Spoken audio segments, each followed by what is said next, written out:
All right. So, College Counseling Tonight Live is back. And today we're going to talk about the latest admission statistics from two early action institutions. One of them is on the West Coast, one of them is on the East Coast. And I'm so excited to talk about them with you tonight. Of all nights, it's late at night on the East Coast where I'm located. It's already 10:26. So, not going to be as long tonight because we really, we want to go to bed. It's important to keep a good bedtime. We don't want to stay up too late, even though it's a Saturday night and a lot of people like to have fun on a Saturday night. I like to turn in as early as possible.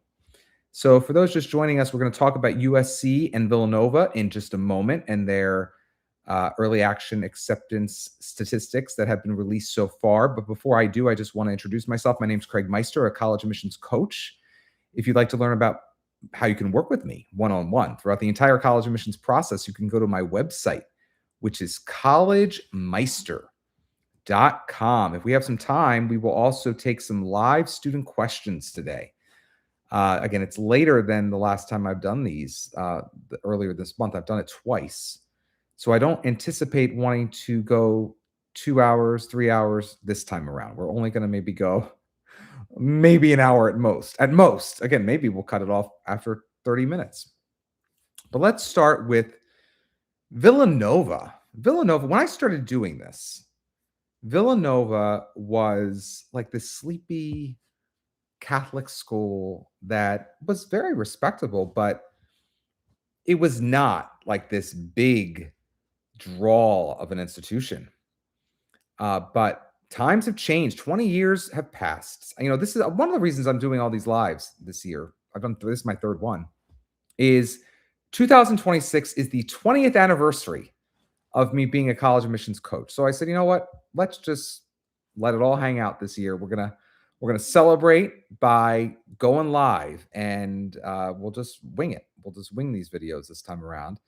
I'll do some more of the curated videos as well when I get around to it. But when I have a free moment, I feel like, why not just go live? Villanova received 18,717 early action applications, the highest number in university history. The overall early action admissions rate was 27.7%. It's amazing. Again, considering how far we've come over 20 years. The middle 50% GPA, I will not report because I think that's a joke. GPAs are jokes. We all know that everyone inflates. So those numbers are just shared to scare. So I will not share those statistics because they're unwarranted to be shared. As relates to test optional, now this is interesting. 57% of early action applicants to Villanova applied test optionally, meaning that they did not share their test scores. But only 42% of admitted students got in test optionally. So that's heartening to me because I do believe test scores are important. So that makes me feel good, at least. Students who submitted testing, the middle 50% for the SAT at Villanova for EA, 1450 to 1520. I'm assuming that's capturing those who were accepted. So students who submitted testing and were accepted had between a 1440 and 1520 on the SAT. That's the middle 50%. So arguably, 25% had higher than 1520 and 25% had lower than 1440. And the middle 50% ACT range for EA accepted students was 33 to 35. And of course, admitted students represent 49 states, Washington, D.C., Guam, the Northern Mariana Islands, Puerto Rico, and the U.S. Virgin Islands, and 41 countries. Now, new this year, deferred students will be asked to complete a one-question form to confirm their continued interest in being considered during regular decision. This form will also allow students to withdraw their application if they so choose. Students who wish to continue in Villanova's process must upload self-reported senior grades through their applicant status page by February 8th. Now, interestingly, also, in a continued attempt to reduce the stress that some deferred students may feel, Villanova says that letters of continued interest or advocacy visits to campus are not necessary or expected.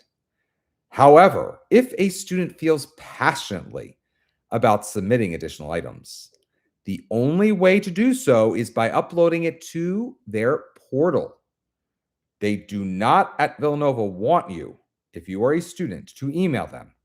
They do not want your emails with please or begging. Do not send your letter of continued interest via email. They are very, very happy to receive something uploaded to the portal, but not in any other form. One more note, and this is interesting because it's quite late, but any deferred early action student also has the opportunity at Villanova to convert their early action application to early decision. So really, at this point, it would not be converting to early action. It would be converting from regular, basically, if you wanted to get deferred. But you're really not even, if you haven't agreed to being, if you haven't said you want to be considered for regular decision, you're sort of in this holding zone. So you have the option. You can be considered again for regular, like I discussed earlier, or you can actually go for ED2 at this late date. They give you absolutely, gosh, this is late, until January 31st to decide if you would like to sign an ED agreement and try for ED2. I'm assuming you're going to hear within days after January 31st. So most schools release their ED2s middle of February. So that's like a 2-week turnaround. Is that possible? I guess it could be.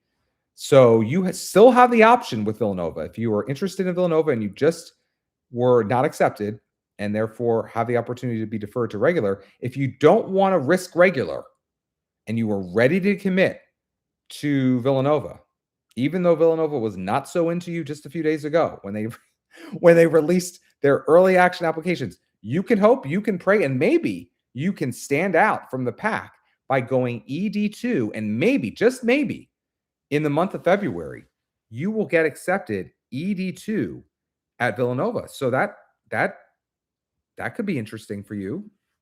My goodness. Now, again, like I said, I would say that when I started doing this, Villanova was a sleepy little, suburban school. Again, it was still respected, don't get me wrong, but it was not nearly as popular as it is today. As I just mentioned a minute ago, 18,717 early action applications, and they accepted 27.7% of those.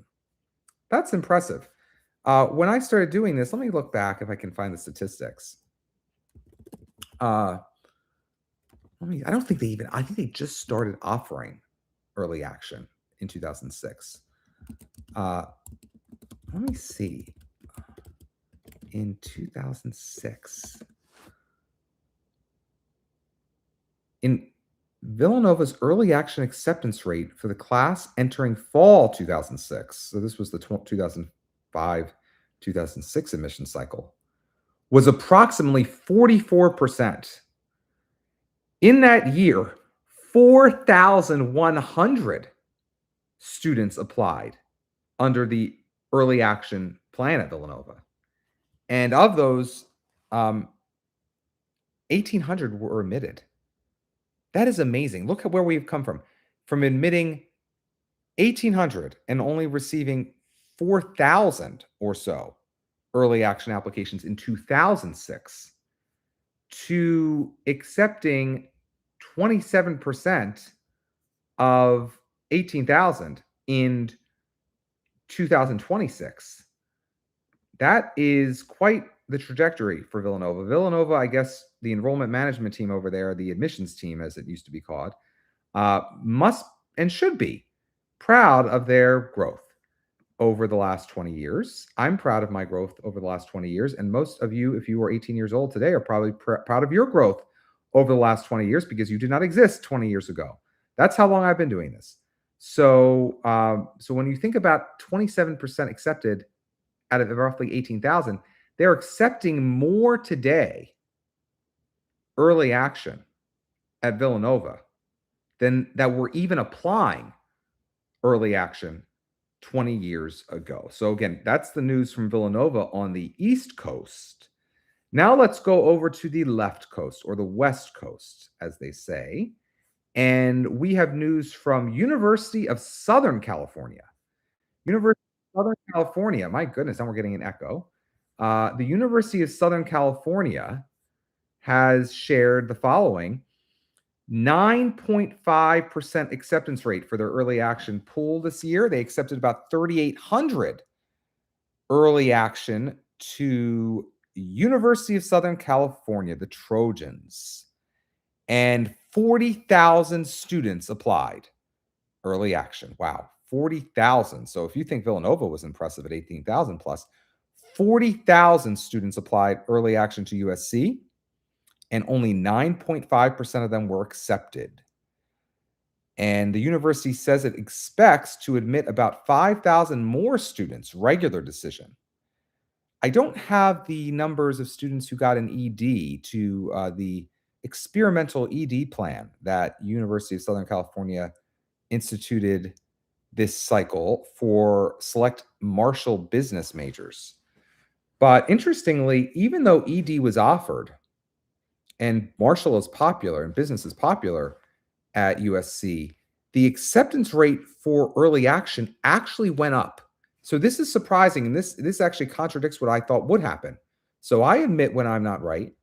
I thought with even just the small amount of early decision offered via the select Marshall majors that were offered this cycle, that the early action acceptance rate would dip lower. But actually, the early action acceptance rate last year was 8.4%. And about 3,500 students were accepted last year, early action, whereas this year, 3,800 students were accepted early action, and the acceptance rate at USC was 9.5%. So that's interesting to me. I don't know if that is going to scare USC off from early decision. I don't think it will, because again, once colleges start early decision, just like once colleges start using the Common App, they rarely go back to not offering early decision or not offering it an opportunity to apply to that institution via the Common App. It's sort of like that type of, that's why I do, in fact, equate it to a drug, the Common App and early decision both. These are both opportunities for schools to just soup up the numbers so dramatically. It's sort of like anabolic steroids, right? It's sort of like you are really, you're going in for just as much as you can, as much muscle, as much at application numbers. And ED is used, of course, as a yield protection plan and, a way to become more selective in the eyes of the masses. So I'm not surprised that USC started offering early decision this year. What I am surprised by is that even though it was offered for just a select number of majors, that it didn't really lower the acceptance rate for early action. And that's usually what happens when a school like a Boston College or a Chicago starts offering early decision concurrently with early action. What we usually see is the early action numbers plummet. But because USC did not offer early action and early decision to all applicants, but only early decision to select applicants to business, that's why we're not seeing any real dramatic change here. And so basically the numbers are steady. We got a question. Hi, sir. If for UT Austin, I need to submit a continued interest letter? Well, again, I would encourage you to try to, try to write it out clearly next time. I think what you mean is, should I submit a letter of continued interest for Texas? And I believe that I touched on that last time when we talked about the acceptance rate over at Texas, or the fact that this was the week that UT Austin came out with its early action, as did Indiana, as did, what was the other big one that came out? It was another public. What was, was it? It was Purdue. Yeah, Purdue. Purdue came out this week. So for UT Austin, let me double check on that. I'll get you that answer right away. It's like I feel like I'm a waiter. I'm like, I'll go out into the kitchen and get you that answer. The answer to that question is, I don't believe so. Remember with early action at UT Austin, none of my kids who applied this year were deferred. They all got in. I got 4 in. But I'm trying to think, what aren't we waiting? Yeah, with the way UT Austin does it, it's annoying to me. The way they do it is they basically, if they got deferred, you're going to hear in a month. You'll hear deferral means applicants are still under consideration for admission at UT Austin, and you will receive your final decision by February 15th. The final decision released on February 15th will include admit offers, coordinated admissions program, CAP offers, as they're known, and those offers are available only to Texas residents, the CAP offers. They'll also include denials and offers for a variety of smaller alternative pathway programs. But I don't believe you need to do any sort of letter of continued interest with the Texas. Gosh, I can understand why. Ramon Blakely and all the people over at Texas, they do not want to read thousands of letters of continued interest. A public school doesn't really want to have that aggravation if they can avoid it. So they don't advertise, at least, letters of continued interest over at Texas. So I would not encourage it. They're going to get back to you in a month. So just hold on tight to you as you pray that you get into Texas, Austin in mid-February. Got a question. My child is very interested in applying to the UCs, but when I did the NPC, I guess that means the net price calculator. That's what I'm assuming. I'm assuming you're not referring to NPC as in, isn't an NPC like a non-playing character? That's another acronym that goes NPC. But when I did an NPC, I was shocked. Do non-California residents go to the UCs? Yes, they do.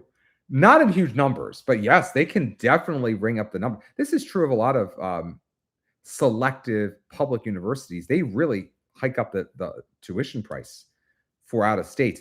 And the reason California can do, the UCs can do that in particular, is because of China and Korea and Asia generally. It's not so far away from California. Many CNOs go to California publics, and they were born in the country in the United States probably 18 years ago. They then went back to China, and then they apply to return to the country of citizen, one of their countries of citizenship. And they are often very high in the Communist Party and or in political circles and or the few people who can make money up in China. And they are, they come over and they take a lot. They will pay full price, is my point. They will pay full price because they were birthed here. They paid for birth tourism here. They went back, and now they're coming back again. So that's what we have. The CNOs, by the way, I did that in my first video. That's the Citizen in Name Only acronym that I coined recently, because I talked about how it's not just China, but there are so many. You would be so shocked by how many quote unquote American citizens are populating America's most selective universities, who are citizens in name only. They were born here, but then immediately upon their mother, cleaning herself up and getting out of the hospital after giving birth, they all went right back and to their homes in France or Brazil or China or Kenya, wherever they came from. But Johnny or Janie has that citizenship because of the way the United States works. So the reason the UCs in particular, the public UCs can get away with it, the UCs can get away with it, is that they have huge demand from Asian populations and wealthy Asian populations, regardless of citizenship, who are wanting to attend these universities, and they can charge astronomical prices for a public. So you're not seeing things, you are just enduring them. That's what you're seeing them, and you're enduring them. And you have every right. Very rarely do I recommend the UCs to East Coast families. Not because the UCs can't be great schools, but with all the bureaucracy and all the cost, if you're, and such, and just the big size of these UCs, and for what you get, the cost, the distance, you can get a lot of those things on the East Coast, more personalized, less bureaucracy, similar price, maybe higher ranked, and often high at this stage, especially higher quality classmates. If you think about the fact that, as we know, at UC San Diego, many students can't even do remedial math. That's of course a function of the UC's political decision to go test free several years back. And so even the quality of the institutions are not as strong as they used to be as the price goes up, because they won't look at test scores. And if you don't look at test scores, and you will not even consider someone with a 35 on the ACT or 1600 on the SAT based off their test scores, you will only look at their PIQ responses and their grades and the schools they're applying to. The whole thing is fixed. The whole thing is fixed. It's a social engineering project, as we know, at all these schools, but particularly the UCs. They don't want to know how strong you are academically for real, because they would just rather look at your inflated transcript and then deduce who you are through your extracurricular activities and your PIQs and what school you attend, and make admissions decisions based off of that, and not based off of your true academic output skills on a standardized test. But I digress. What are your thoughts on Drexel versus Northeastern? That's a great question. I would say that I like them both for the right type of student. The axis of Drexel, Northeastern, and Cincinnati is one that I do appreciate for the student who is interested in experiential learning and co-ops and learning by doing. So I think all of them have something to offer there. But Northeastern has just gotten way out ahead of its skis. It's become just it's just a business at this point. And it's, it's so, for lack of a better word, it's just completely overrated. The statistics don't really capture the quality of the experience or the students. So what I would say is, at least Drexel is like sort of humble still, like like they don't have airs about them at Drexel. And I think Drexel does really take seriously the co-op still. Not that Northeastern doesn't, but Northeastern, has tried to become so much more so quickly in the last 20 years that, it's a lot of marketing. Let's just put it that way. I'm not anti-Northeastern, but I'm very honest with everyone that like Northeastern is, it's become like, it's become like a big business. It's become a big business. They all have, but Drexel sort of hasn't lost who it was in the last 20 years, whereas Northeastern has tried to pretend they're someone they aren't. Let's just put it that way. And they've succeeded because similarly on the East Coast and in Boston, they thrive from that location. And they attract people internationally who are willing to pay full price, full play internationals. And so we have a situation where they can get away with these admissions. Also, of course, they have no supplemental essay, as I wrote at the time. And someone at Northeastern was very unhappy with me. She's no longer at Northeastern. But as I wrote at the time, when Northeastern tried to introduce a supplemental essay prompt as optional, they saw their admissions numbers go down so fast in September and October that they pulled the supplemental optional essay during the admission cycle itself, because that's how addicted Northeastern is to applicants not having to do one extra bit of work in order to be considered for admission to Northeastern. Now, Northeastern also has played around with the, SRAR. Now it's called STARS. And I think now they have an in-house version of that, if I'm correct. But they do whatever they can do to make it as seamless as possible while making it as easy as possible for the people reading. So they have some sort of interesting institutional priorities over at Northeastern. But zooming out, I'm not a big fan of Northeastern. because I just think it's overrated at this point. I did a whole video, I think, in the past year or two about the most overrated public, the most overrated private, and you can guess what the most overrated private is, in my opinion. It is Northeastern. But Drexel's good. I mean, Drexel's not as selective officially as Northeastern, but it's interesting. Now, Drexel, I think, has had some economic issues, some financial issues. So do be aware of that. And Drexel's not much to write home about campus-wise. And there's, of course, an inferiority complex to their peers across the street at Penn. But it's in a nice location in Philadelphia, if you can stand Philadelphia these days. So there's nothing wrong with Drexel for the right, again, all for the right type of student. All for the right type of student.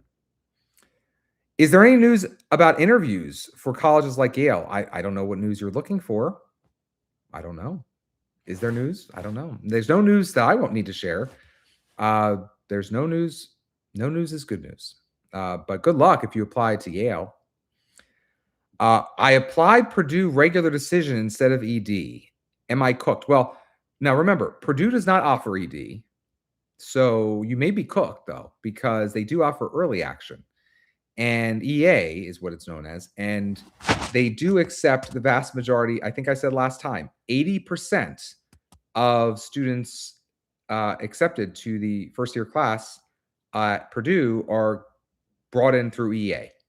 So you really did shoot yourself in the foot by not attempting to get an EA, because then only 20% of the entering class remains. So their standards can go up quite dramatically for the regular decision applicants than they had standards for the early action applicants. Do you think highly ranked private high schools have more advantage can anyone complete a sentence without a typo any longer? It looks like you may be from a foreign country, so I'm going to try to give you a pass, but it is upsetting to me that so many people cannot complete a sentence without just obvious typos. But what you probably meant to type was, do you think highly ranked private high schools have more advantage compared to high-ranked public schools? From the perspective of colleges, no. I mean, I think that, again, it depends on the school in question. So, like, again, the UCs prioritize underserved public schools in California. That's basically how they continue to reverse engineer their student populations as much as possible. They prioritize applicants who are applying from the most poor performing public schools. But a private research university in the upper Midwest or the East Coast can decide something entirely different about how they prioritize applicants.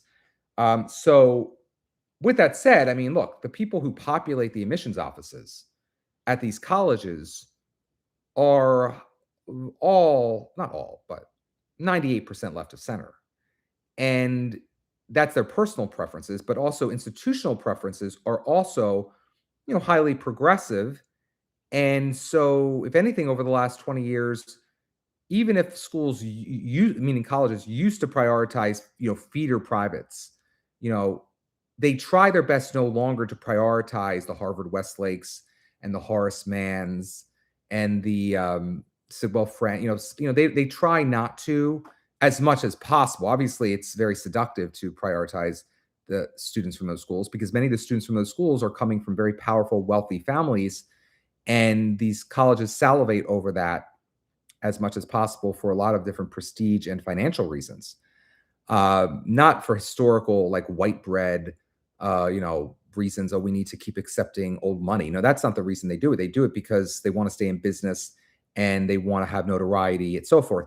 But overall, the mindset of the people in these admissions offices, whether they be publics in California or privates on the East Coast, is let's try to uplift individuals from underserved populations. And I think you can probably assume, even if you come from a really high achieving public school, it's still a public school. They're going to be not able to use they don't have unlimited funds in a public school setting, whereas the most well-endowed private schools, it is sort of like Disney World, they have all the resources they need. So the mindset of most admissions officers is to try to try to not tilt the scales toward private school kids too much.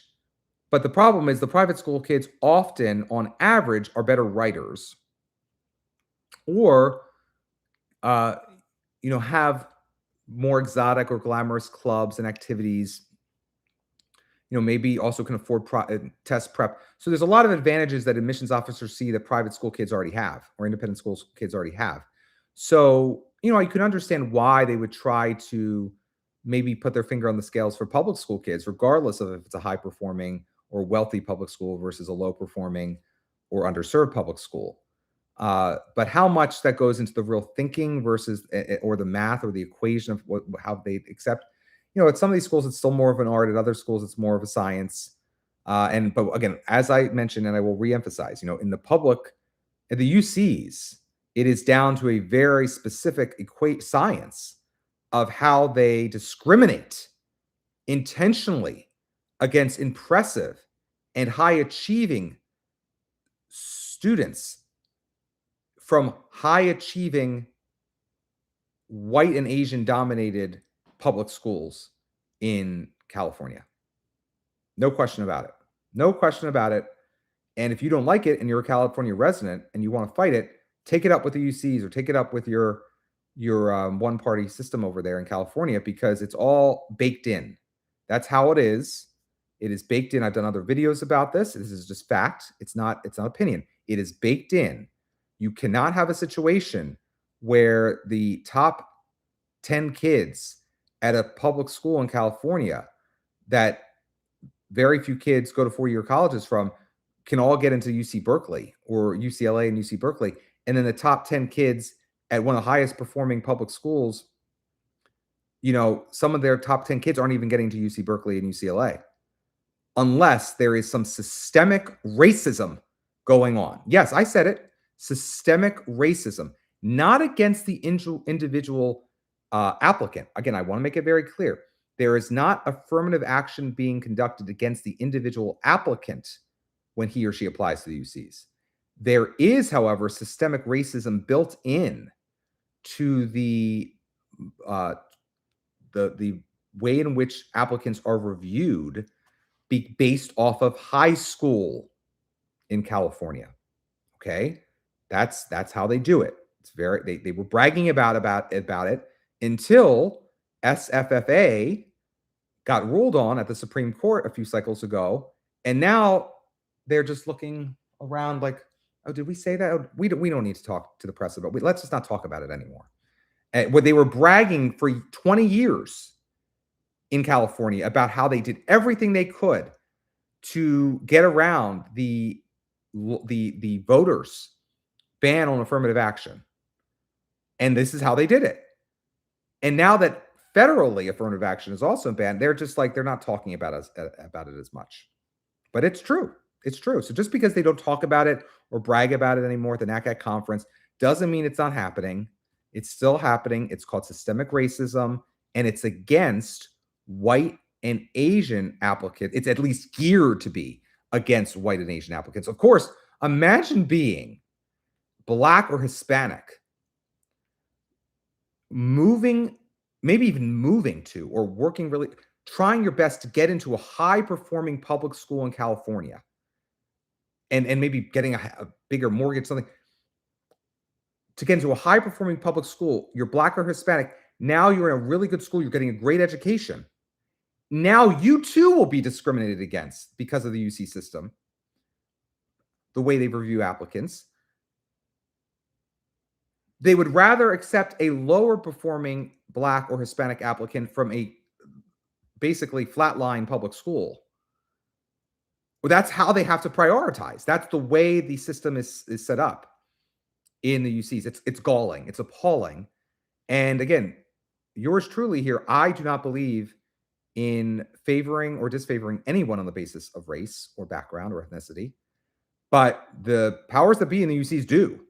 But in the process, because they have to do it in a sort of clumsy way now, because affirmative action has been banned at both the state level by voters and by the Supreme Court of the United States, the only way they can do it is to discriminate based off of high schools.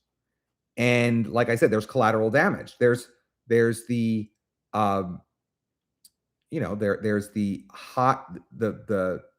89th percentile student at extremely high performing public school in California just gets completely destroyed at the UCs. Because the top 10% may be treated slightly differently, but it's just the whole thing is just horrible. It's just horrible. It's so unjust. It's a travesty. In Spanish, I think they say no es justo. It's not fair. It's not just. No es justo. Is that what they say? No es justo. It's not fair. It's not just.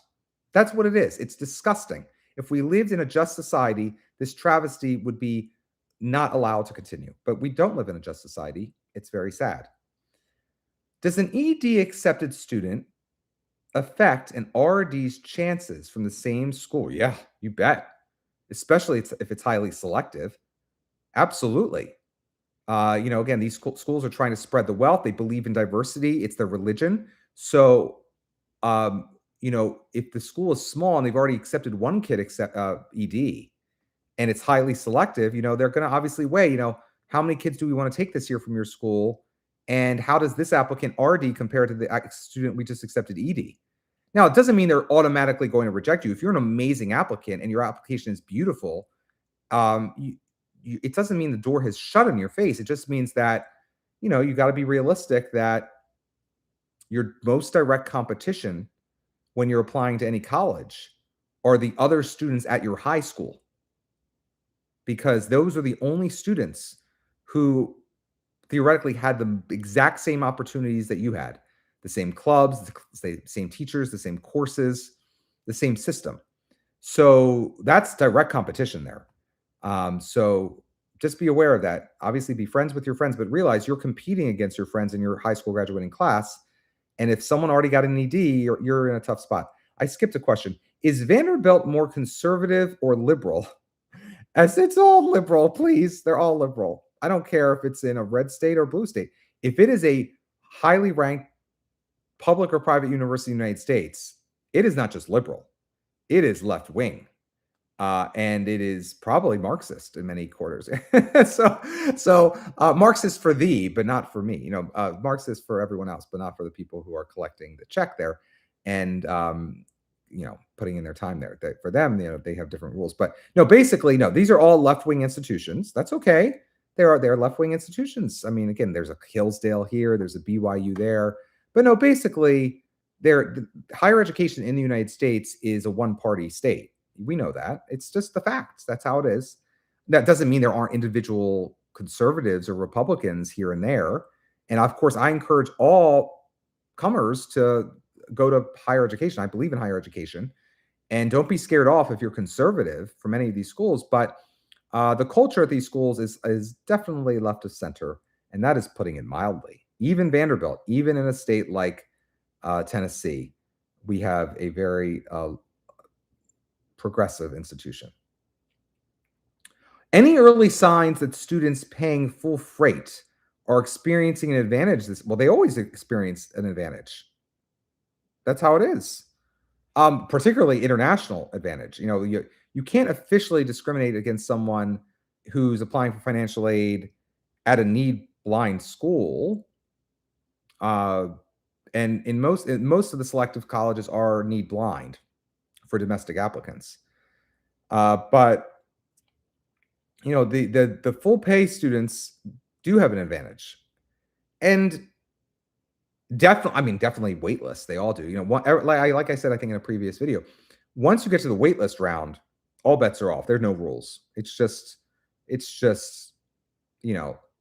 like the colleges, all the rules that existed earlier, they don't exist. So nothing is off limits waitlist wise. But as it relates to regular round, EA, ED, of course, always the whole process is geared toward benefiting full pay international students, because that's really where it's at.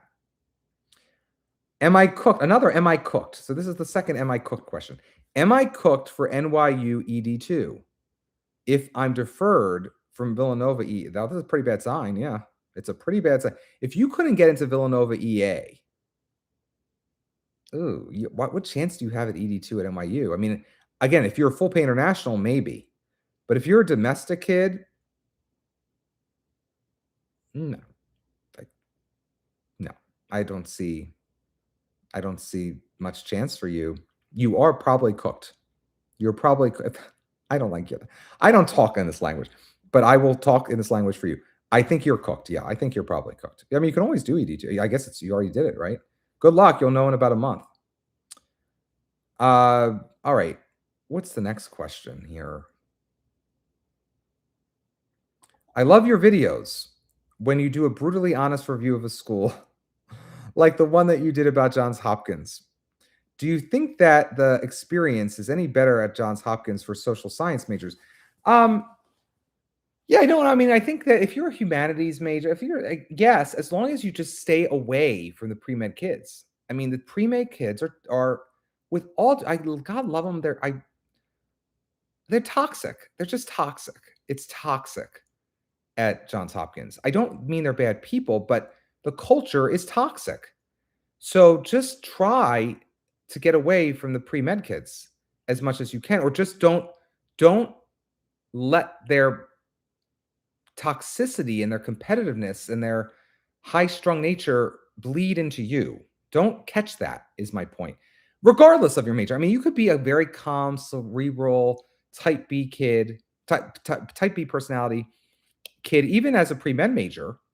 But it's hard when the whole culture surrounding you is so vicious and so cold and so willing to sacrifice any sort of pleasure. Like there's so many people at Johns Hopkins who are willing to be miserable for 4 years. How can you compete against that if you want to have any sort of pleasure in your life? Like it's just miserable. And again, I don't mean this as an insult to Johns Hopkins, but Johns Hopkins needs to understand it's true. It's true. And they need to try to change the culture. I think they need during freshman orientation to have like seminars talking about like how to check yourself and how to realize that life is more than just getting into medical school. And how you gotta like smell what are they? Touch some grass, as they say, or smell the roses. And like, well, it's hard to do that though, because again, as I said in that video that you're referring to, when Baltimore surrounds you and you're held captive in this campus of neurotic, high strung, high achieving, incredibly smart. Again, I'm not taking away from that. Incredibly smart, incredibly high achieving, incredibly capable people. You create this cauldron of toxicity that it's like a black hole. It's like hard to escape. And strong, self-assured personalities can do so, but many of these individuals are not so self-confident. Let's be honest. They want to become a doctor in many cases to prove themselves. They're not so. They want to have that. They're striving. They're strivers. They're pleasers. And this is a horrible culture that is created. All right, I think I've gone enough. I could go, as you can tell, I can go on all day about Johns Hopkins. And it's coming from a place of love. Let me just remind you, it's coming from a place of love. I want the best for Johns Hopkins. I want the best for Baltimore. But I don't see the best happening. And I also see who does get attracted to Hopkins, who doesn't get attracted to Hopkins. I see who gets into Hopkins, who doesn't get into Hopkins. And for all these reasons, I am concerned. It's concerning. It's concerning. But what is Johns Hopkins doesn't care about my opinion. Johns Hopkins is a great institution overall. They have amazing medical advances and doctors with Johns Hopkins and great professors at Johns Hopkins. Individuals, I'm not besmirching anyone. The individuals at Johns Hopkins can be lovely people, great people. It's the culture, it's the system that needs reform and needs a real looking at in terms of how can we make it a happier, go luckier place. It may never be, like High Point University in terms of ice cream stands on the corner and, pools on the quad. That's okay. It doesn't have to be High Point University as it relates to cleanliness or the Gucci-ness of the dorms. I'm not saying, though Bloomberg has put a lot of money in there, and it's getting quite fancy on parts of campus because of all the money they're soaking in from Google. But that's beside the point. I'm simply saying it doesn't have to be perfect and airbrushed. It just could be a little more pleasant. Let's just put it that way. All right. Given your opinion on the UCs, do you still recommend your no? I mean, well, so for out of state kids, I will occasionally recommend still UCLA, UC Berkeley, uh, UC Santa Barbara, and UC San Diego. Occasionally, I mean, even Irvine and Davis come up, and even Santa Cruz came up, I think, today. Like, I'll mention it for the right kid. I will mention it for the right kid. It's all about fit. Remember, everyone is different. So for some kids, UC Santa Cruz would be great, and but it's not like, no, I don't really push the UCs. Can you tell? I'm not so much of a fan of them philosophically. When you refuse to look at how a student did on a standardized test, and you claim to be an educational institution interested in attracting the best and brightest, we have a problem. Houston, we have a problem. California, we have a problem. And it is that you refuse to go back to being test required. At least, like I said last time, meet me halfway. Go back to being test optional, and you would at least get kudos from me. But they refuse to even do that. And it's because we live in a highly politicized time. And the people running the UCs are religiously, not just politically, they are religiously against standardized testing. They don't want to see it. They don't want to know it. Because if they see it and if they know it, their whole worldview comes crumbling down. They can't handle it. They can't handle the truth. You can't handle the truth if you're in the president's office or the chancellor's office in the UC system. You can't handle the truth. Therefore, that's why they refuse to look at it. They refuse to look at it. It's so sad. This is what has happened to California public universities. The UCs in particular, such a great reputation for decades. But it's just so sad. It's sad. But again, for the right kid, it can be good. All right. Well, I'm jumping around here. What is the best prompt to ask AI to give my admissions chance? To give my admit? I don't even know. Like, talk to AI however you please. That's between you and AI. Given your opinion on the UCs, do you still recommend it to your students?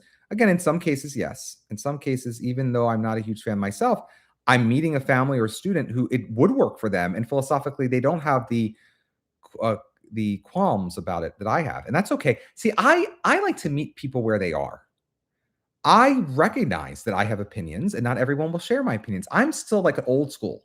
Like I said, I'm an anachronism. I believe like we can get along to get along. We don't have to agree on everything. We can still be friends. You don't have to dogmatically believe everything I believe for me to work with you.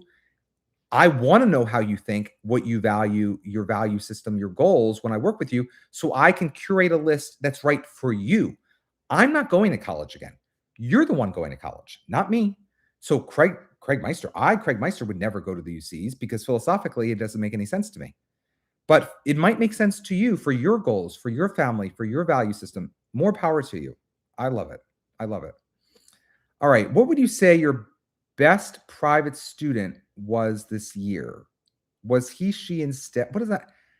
I have so many. I love all of my students. All of them are perfect just the way they are. But some of them in any given year, it would be a reach for them to get into Alabama. In any given year, some of them, they would look down their nose at Alabama.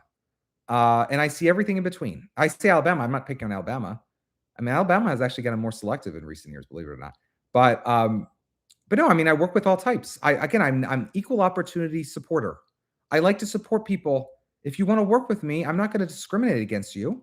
If you are aiming for SEC schools versus ACC schools versus Ivy League schools versus liberal arts schools on the West Coast.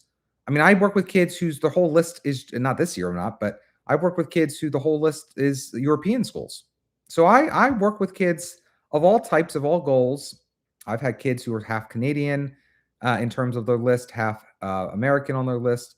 I get a little stressed when I have to deal with the UCAS at the same time as the Common App, but I'll do that too. So I don't have a favorite, but I would say that what I have noticed this year, and I will report, is that STEM finally, thankfully, is not as popular. And I'm happy about that because I'm sick of STEM. I'm so sick of the focus on STEM.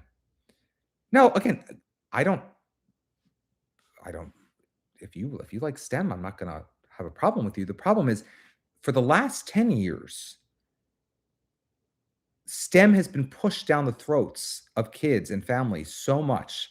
Families have been told, you got to do STEM, you got to do STEM. That's where the money is, that's where the return on investment is.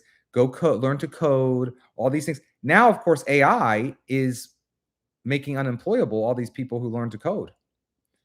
And engineers, are still, I think, in demand, but a lot of engineering jobs may become obsolete depending on the exact field of engineering. So I feel like finally the families are hearing me this year where they're like, maybe I should just send my kid to college to pursue what he or she really wants and not just go for where I hear the money is or the jobs are. Business is the same thing. Of course, for years, business is very popular always as a major in my cohort because, business can lead to iBanking or can lead to consulting or private equity or hedge funds, all these fun things that people like to like their eyes, dollar signs show up in their eye. And for kids who are into that, more power to you. That's great. But if you're only doing it for the money at a certain point, and especially if you have nothing on your resume to support it, your application is built like a house of cards. It's not going to come across as authentic. So my concern, of course, is for the overall well-being of the kid long term. And of course, I wish all my kids could be very wealthy and be hedge fund managers or whatever, if that's really what they want. But if it's not really what they want, and they're just parents are putting them up to it, or their friends are telling them to do it, they have no business math or anything in their background extracurricularly, or they're not even strong in math in high school. How am I going to sell you? How are you going to sell yourself to these colleges as a compelling business applicant? You can't. Same thing with so anyway, the point is, I feel like people are finally like taking a breath and realizing that they don't have to apply for STEM, that maybe we can actually apply for like one of those old fashioned majors like history again, where you can actually just pursue something to, maybe you'll go to law school or something, or maybe you'll just do something else with that. And maybe you still will start a business. Like I majored in business. I majored in history, but I have a business. I'm okay. I made it. I loved history. I love studying history. Now, would I recommend it? No, I wouldn't, because especially if you want to make money, because it's hard. No, it is hard to start a business. And I didn't know I wanted to be a college admissions coach when I was majoring in history at Penn. Excuse me. I majored in history at Penn. I sort of just fell, but that was also in a different time. That was well over 20 years ago now. And, the economy was much better. This was before 2008. This was before the first little bust in like 2002. So I was, I had rose-colored glasses. So I'm not saying just go into like the worst paying major either. Like that's not smart either. But you gotta sort of like attune yourself to what's good for you. Does that make sense?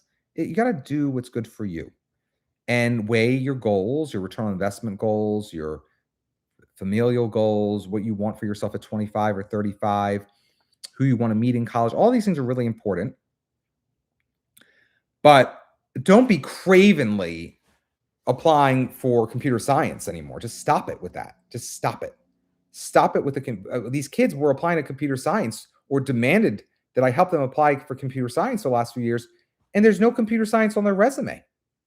They just say I got to apply, and I said this is not going to work out. And in most cases, I talked them off the ledge, and like I explained to the parents, but some still demanded. I said, well, this is not going to go well, and especially for a selective program. Like, what are you doing? Some of them were willing to go to less selective programs, but you got to have the proof has to be in the pudding. There has to be authenticity here. So it starts with you. It starts with you wanting to really apply for what you've already started pursuing inside and outside the classroom in high school. All right. Oh my gosh, there are a lot of people up on a Saturday night. Wow. What's happening here? So what's the next question? This guy is brutal. Oh, I'm sorry. I'm sorry I'm brutal. Okay, I'm brutal. What would you say? Okay, I did that one. Laugh out loud. Truly. Okay, especially for Stern as an underrepresented minority. I don't know. Is that a continuation of a question? I don't know what the first question was. All right, glad he speaks his mind. No one has ever accused me of being a shrinking violet. That's correct. I can't not speak my mind if I'm going to do these lives. I can't airbrush myself so much. All right. I applied to Stern in their BPE, okay, business, political, econ, okay, program with need-based aid. As a domestic student, I don't think the need-based aid will hurt you. But the NYU, it's again a business. It's sort of like the major league version of Northeastern. Is NYU. I mean, that's actually insulting to NYU. I shouldn't even say that. I mean, no, I'm not gonna. I'm sorry. But NYU is still, it's a business. It's a very expensive business. It's a big, okay. That's tough. Okay, I meant I got rejected from Princeton. Oh wait, that's tough. I mean, I got rejected from Princeton applying as a math bio Asian. Well, again, Princeton, I hope, is not rejecting you based off of your Asian heritage any longer or your Asian background. I hope that's not happening to you. But again, I wouldn't be surprised. I mean, the fact is these schools are they're getting a lot of Asian or Asian American applicants. And someone somehow somewhere is putting the brakes on it because there are a lot of strong Asian applicants. And as we saw with Hopkins, I mean, the numbers really grew. They haven't grown as much in the Ivies because of different fail safes they put in place. What they are, I'm not privy to them, but I know that it can't be kosher because the numbers demographically have not changed as much as they have at some of these schools who've been playing it straighter, like a Hopkins. So it's interesting, but I hope they didn't discriminate against you. But again, I think there's unfortunately a lot of discrimination going on. What are your thoughts on Arizona State University? It has surpassed University of Arizona, but will it ever break through? I do appreciate that Arizona State still offers rolling. And of course, Arizona State and the Barrett's Honors College. I mean, there's good things about Arizona State. Arizona, walking down memory lane, I've done this now 20 years. This is the 20th anniversary. If you're just joining us, that's why we're doing these crazy lives. When I started doing this as an East Coast-based college admissions coach, no one would go to Arizona State from where I am here on the East Coast. Occasionally, the weaker students would go to Arizona because it had a reputation as fun, really fun. Fast forward 20 years, you're right. I mean, I think Arizona State definitely attracts more kids now. I mean, both of these schools are still highly Arizona, and they're still highly unselective overall. But there are different sort of niche things that are attracting different people to both these schools. Remember, I think this SALT program still exists over at Arizona. So, I mean, that also helps kids who need accommodations and such. So there's different reasons kids would be attracted to Arizona versus Arizona State, but both are still like not exactly highly selective institutions. But yes, I think overall Arizona State has acquitted itself nicely in the last 20 years as being like a respectable public option in Arizona and equal to or better in many ways than Arizona for different types of kids. Again, for the right type of kid, Arizona is still great. For the right type of kid, Arizona State is nice. Both are big. Arizona is an acquired taste. I mean, some people love Arizona. Some people really don't vibe with it. It's again, from the East Coast, I can't tell you how many kids will complain. What is that illness that people get in Arizona, in Tucson? What is there like an illness? What is that called? Like when you live there, I don't know. Is it from a scorpion, or am I making this up? It's late on Saturday night where I am. There's some illness. Like you can get sick for weeks or months. What is that illness? Is it because it's the desert? Am I making this up? I'm not delusional. No, there is some illness. And a number of my clients in the past got it. Can someone write if they've heard of this? This is in Tucson. I don't think this is happening up in Phoenix or in northern. It's definitely not Flagstaff, but it's something in southern Arizona in the Sonoran Desert. Has anyone heard of this? Or this is just going to become a health call now. Can anyone share if they've heard? Is there some illness or that people get when they first move to Tucson? What is this that I'm referring to? Valley fever. I think that is. Does Do they get bit by something, or is it what is it? They don't tell you this in the brochures or on the website, but I do think that is it. Is it valley fever? What is valley fever? Yes, it's a thing. Yes, common fungal infection. Yeah, yeah, by inhaling fungus from the local soil with symptoms like fever, cough, fatigue, joint pain, often mimicking pneumonia. So I have had a number of East Coast clients over the years go to University of Arizona. Here, they thought they were going for the SALT program or for partying like wild. They thought it was going to be nothing but fun, sun, alcohol, all this great stuff.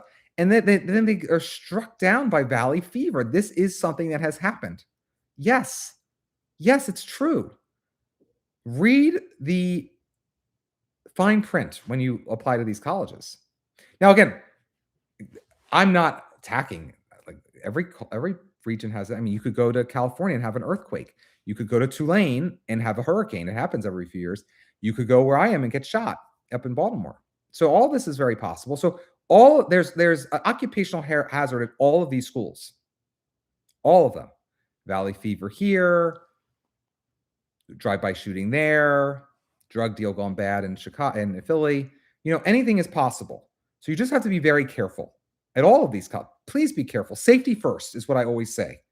And so just know, maybe you wear a mask all 4 years, but how would you be able to hook up with people? What's the point of going to University of Arizona if you can't party? So you have to take the mask off, but then you are at risk of getting valley fever. So it's like you got to weigh the pros and cons here. What are your favorite Jesuit schools?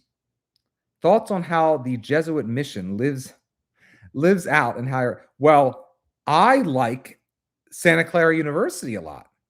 I really do. I like Santa Clara a lot. That's like the bandwagon I've been on for a number of years now. I really, really like that. But I think I mentioned in my last call, as I mentioned to a client earlier today, my New Year's resolution is to promote Gonzaga more. So that's like my play thing this year. I like Gonzaga now. But again, there are a lot of good Jesuit schools. There's, of course, Georgetown, Santa Clara, Loyola Marymount, Fordham. St. Louis University's never done it for me. And Boston College, honestly, I do think it's overrated. I said this last time. I think Boston College is overrated. I mean, it's not a bad school. It's not a bad city to be near, but I just think it's overrated. I think they're a little high on themselves. Again, it's interesting.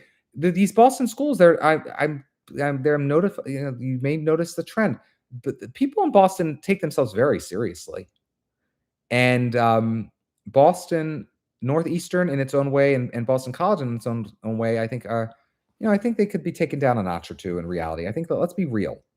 Boston College is not Georgetown. You go to Gonzaga, you get like Boston College just without the attitude, right? Like you can like no one thinks there's such hot stuff, but it's still a pretty similar education. There's nothing wrong with this. I mean, Jesuit schools are lovely. I actually think the Jesuits do a good job at education. So I think that the problem is that even the Jesuits can be seduced by rank and enrollment management technique. They all get on the same bandwagon, these schools. So but overall, on the West Coast, I really do like Santa Clara, Gonzaga, Loyola Marymount. On the East Coast, I really like Georgetown, obviously, and Fordham. I respect Fordham. I mean, Fordham really. I really like the Lincoln Center option with Fordham. I'm not as keen on the Rose Hill option. For my typical client, but because a lot of, Fordham, but again, there's nothing wrong with Rose Hill. It's just Fordham. The people who want to go to Fordham that I work with typically really want to be in New York City for a very particular reason. So if you really want to be in New York City for a particular reason, you probably don't. You're not going for Rose Hill. You're going, in many cases, for New York, associated in their mind with Manhattan. So many of the kids who I send there go to the Lincoln Center campus. But overall, Fordham's good. I like Fordham too. All right. Have any of my students gone to I've had Air Force, I've had Naval Academy. Not recently. Not recently. I think it was like 2014, 15, I think the last time. I just that's all different process. And I did a video about the Naval Academy last year. It was about this time of year. It was about 11 months ago. So go back, watch my Naval Academy video. That was I went on. I did a little visit there. I did a little on site. It was like on location. Craig Meister on location. So watch that. I like of the Naval Academy of the three. I really like the Naval Academy the best. I'm partial. I'm from Maryland, but I do like them. Now I went there. They got rid of their person, their superintendent. What was her name? I think she was relieved of duty from Secretary Hegseth has now relieved her. So, and now again, they too were practicing very aggressive affirmative action at all the service academies. And at least with the current administration, that's supposed to stop. Who knows if that's going to stop? There's, but I love the Naval Academy. I like the Naval Academy a lot. Thoughts on shotgunning? How long should an application take on average to complete? Well, look, I had a kid a few years ago write on Reddit that he got into UChicago shotgunning it.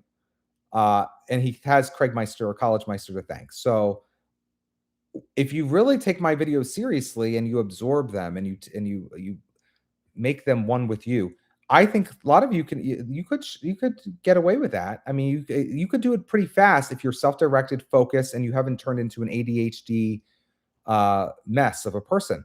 Nothing's wrong with people with ADHD. I'm related to some. I love some. But I want to make very clear that in this very distracting world we live in, it's very hard to get an application done very quickly for most current 18-year-olds. Let's be frank. Most current 18-year-olds cannot do this in one sitting. But if you have the intellectual oomph and horsepower and focus, and I'm not saying like go pop a Ritalin for fun that your brother has or your sister has. Don't do that. Don't just get on like a hyper focus, like do it naturally. But if you can do it, I would say you should. I think it's pleasant to try to just compartmentalize. I have worked with students who are able to in one night get an application done. I have worked with them. It's extremely rare these days. That, again, thinking back to my last 20 years, that was more common 20 years ago. I before the iPhone, so I started doing this in 2006. 2006, 2007, 2008, 2009, those were my most sort of like normal classes. Like after that point, what I would call normal, because I was born in the 1980s. It was after 2010, 2011, that's when I started noticing like the kid was different. The kid I was working with was no longer the same. They were not like the same species. Something happened to the human species in 2010 to 2012. And I blame the injection of technology in the classroom overall. There were such stupid educational experiments being done at the time.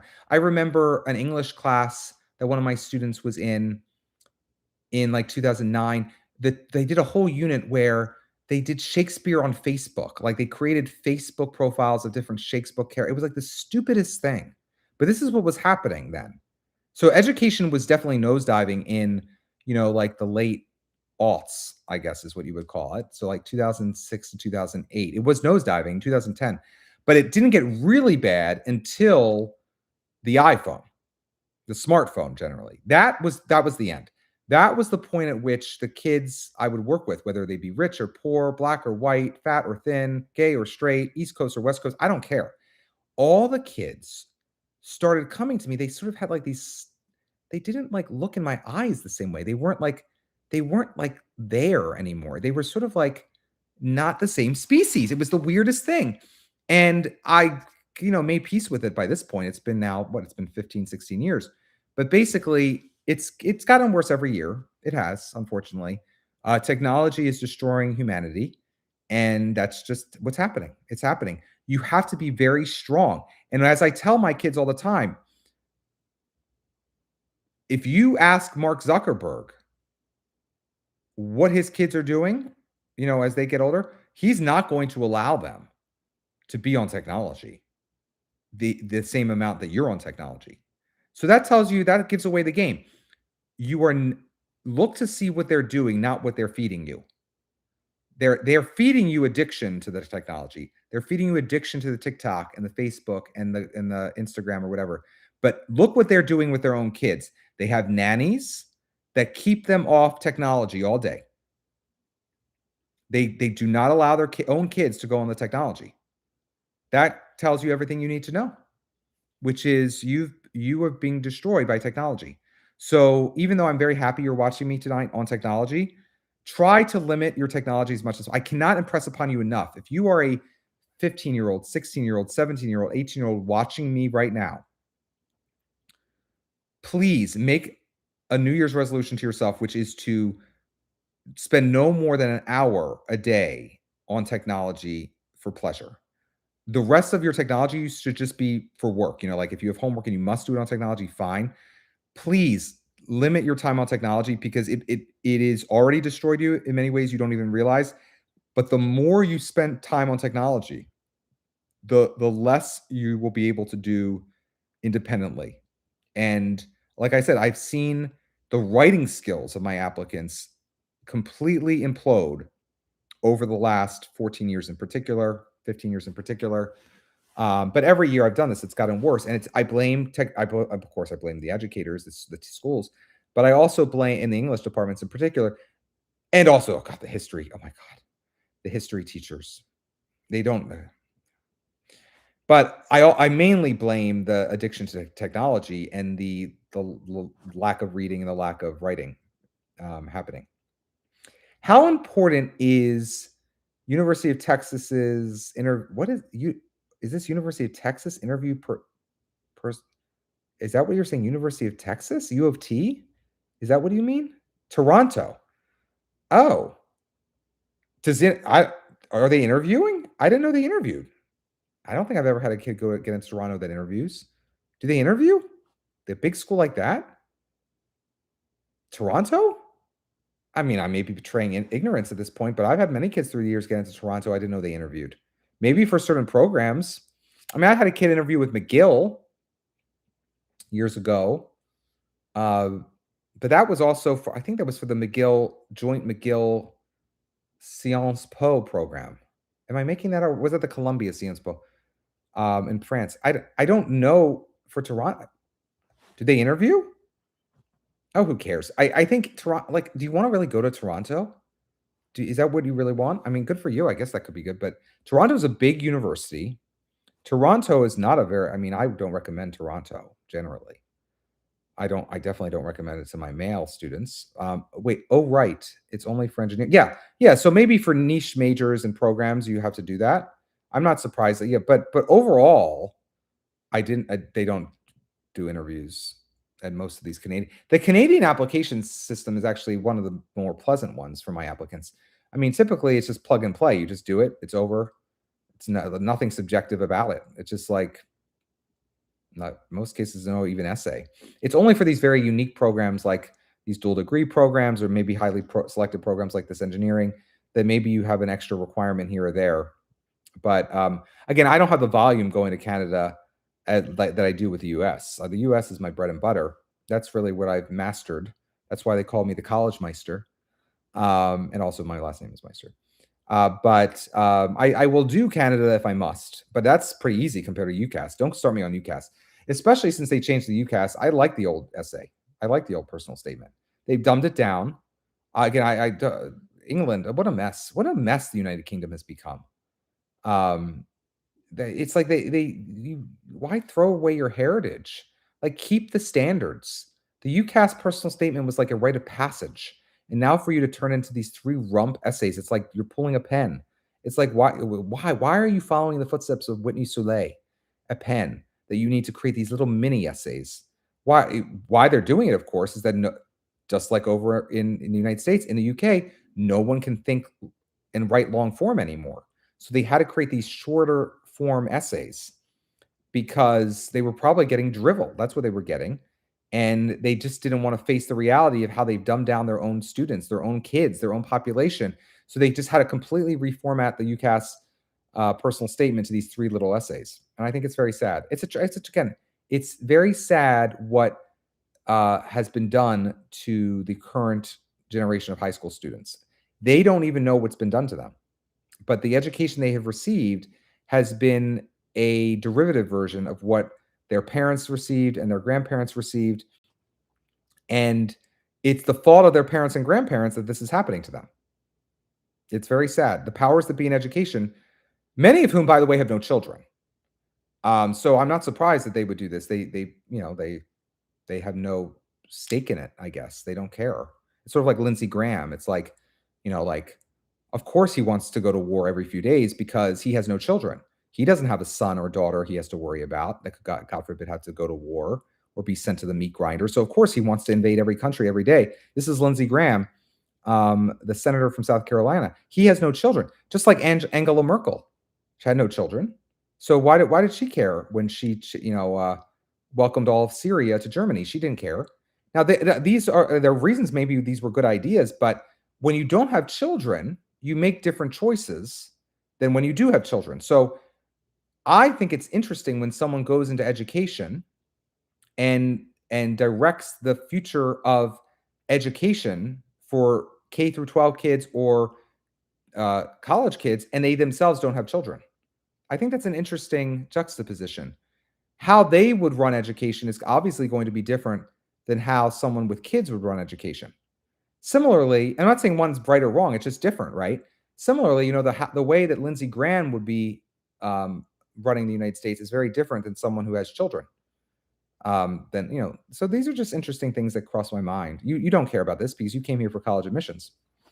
All right, so the questions have stopped. Now that I've started talking about Syria and Germany and Lindsey Graham, I think that shut everyone up real fast.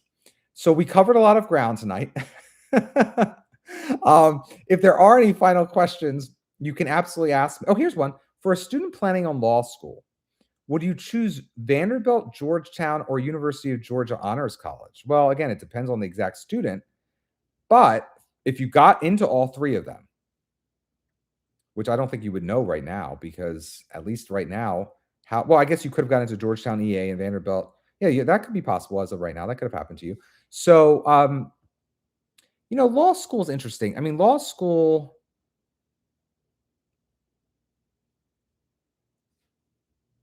it's not like med school, like I've talked about last time. Like med school, it's a whole different, value. It's a whole different judgment scale, if you will. It depends what type of law, what you want to do with the law. If you want to be in politics and intersecting politics with law, and you have the money, I mean, Georgetown's a nice place to go for the experiential learning, the internships, the externships. Washington, D.C., the economy never really shrinks in Washington, D.C. The richest parts of the United States are Fairfax County, Arlington, Montgomery County, Maryland, and so forth, because the whole place leeches off of the United States taxpayer, and it just never ends. I mean, it's like a cancer. It's all the way up to Howard County, Maryland. It keeps going and going because of the federal largesse.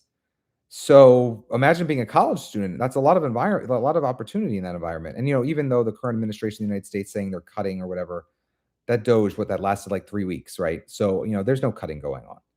So what a great opportunity to have experiential learning as a college student at Georgetown, which could the reason I'm getting to for your question is it could very well augment your application to law school if you have a lot of really great extracurricular activities throughout your college experience, which I think is probably like shooting fish in a bucket at Georgetown relative to Georgia or even Vanderbilt.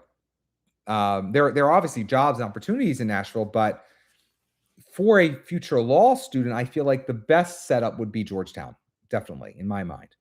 Now, again, if you have limited funds and you're a Georgia resident, there's nothing wrong with the Honors College at University of Georgia, and that might be the best return on investment for you. But if all other things being equal and you had an unlimited budget, I would do Georgetown undergrad if you have your ultimate goal to go to law school. Yeah, absolutely. All right, now someone's saying I was accepted ED. I've been keeping my grades the same as when I was accepted and plan to continue to do so. How far can they drop? Well, I did a video about the senior slump a year or two ago, and basically they can drop into the B range. They might write you a little letter if they get your first semester grades and they see some B's. The real scary letters come when you start like getting D's. I mean, but if you get B's, no schools. Now, the bigger problem comes if you're an IB student and you've been predicted for a 43 and you got into Penn, let's say. You got in off the 43, and now you're not going to get anything above a 35. Then you're really in a tight situation. In the UK and in Canadian universities, you could have your offer pulled for that when you've so underperformed your predictions. But as it relates to American grades, you can get B's. You can get B's. No one's going to pull your offer for B's. It's when you start getting straight C's or lower that you could get some strongly worded letters third quarter, or if they even, or especially if you've already started getting it first semester. But if you get it for second semester, if you get straight C's or D's, guess what? In most cases, they're still going to accept you, but they're not going to be happy about it. They're gonna write you sometimes they can put you on probation or some sort. I've had kids, I've heard of kids. I haven't had them myself, but I've heard of kids being like brought in like already on probation at some schools, but that's rare. I mean, even that's rare. I've had kids do horrible things, just do horrible things. I don't want to even say what they've done. Horrible things, and they still get into these Dukes and Yales, and they report some horrible things that schools do second semester. Everything from drugs to suspensions to abroad incidents. And so grades are actually the least of what I've seen. And in almost every case they still have gotten in. You have to really do something quite horrible. Now, that's not me inviting you to do that bad thing, by the way. Please try to keep your grades in the A range, and please try not to, get suspended or expelled from your school, please. But I've seen pretty crazy things happen, and kids still go. Okay. Speaking of aspiring law students, do you have any thoughts on the 3+3 programs like George Washington University? Anytime you know what you want to do, and you can get your leg in the door early and lock it in, or transition into that program earlier, and whether it be a 2-3 or 3-2 or 3-3, a 8-1, or I've seen all these different, I love, of course, the guaranteed admission for med school programs, but the 3-3, that's a nice option. I mean, for international law and affairs, I really do like some of those joint degree programs between Columbia and those other universities. I have that have kids on not someone you would expect did the Israel Columbia program a few years ago, but then that horrible October 7th happened, and they had to get out. They couldn't even stand it anymore. It was too much stress for them. And I think they transferred to Chicago. Was it Chicago? Which is interesting because for years, if I had kids transfer, they would transfer from Chicago to Columbia. But that was an instance where they just couldn't even hold out. They started in Tel Aviv. They went anyway. But some of the dual degree programs, where did I start? Oh, anyway, yes, I like the 3-3 programs that they offer. There's nothing wrong with it. I'm not a huge fan of Georgetown. Not Georgetown. I didn't mean Georgetown. It's late. George Washington. George Washington is interesting. George Washington, I think, is good for international studies. I really do. They put a lot into engineering. And similar to what I was saying with American, I feel like George Washington, it's like a fossil. It's like they haven't gone up in the world as much as you would have expected over the last 20 years. Whereas schools like Miami and Northeastern and Boston College, they've all like sort of moved up in the world over the last 20. Villanova, USC, Loyola Marymount. A lot of these schools have like gone up in prestige. Then you have schools like George Washington and American that have sort of like just like they've like stayed steady.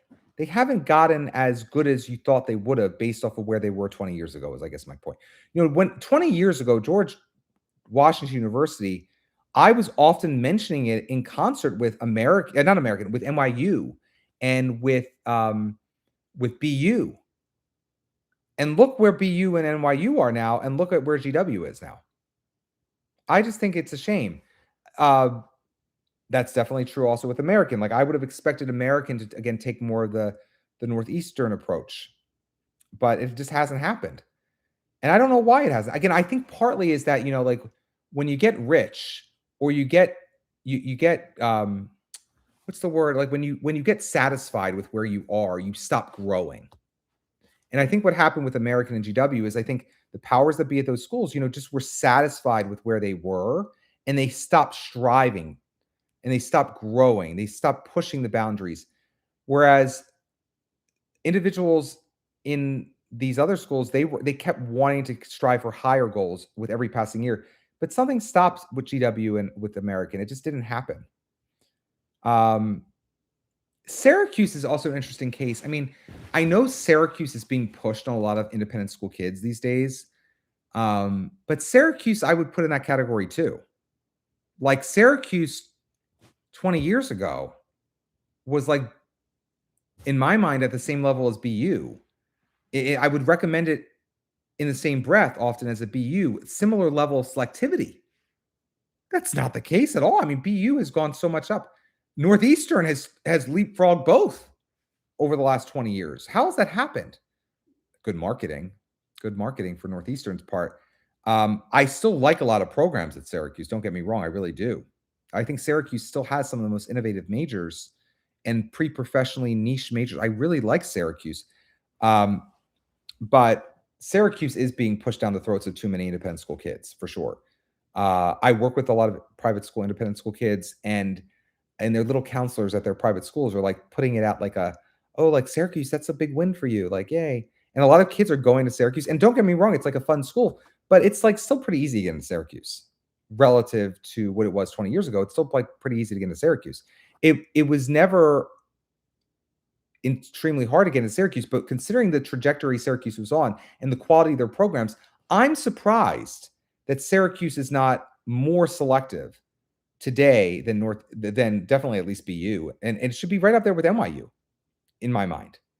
And I just am surprised that it hasn't grown like that. And again, I mean, that is to some extent my judgment against these schools and their leadership. I feel like what have they been doing? It's like they're frozen in time in terms of pushing it. As we know, I think it was last cycle with Syracuse. I think didn't they like reject some kids and then they like started accepting them? It was like the weirdest thing.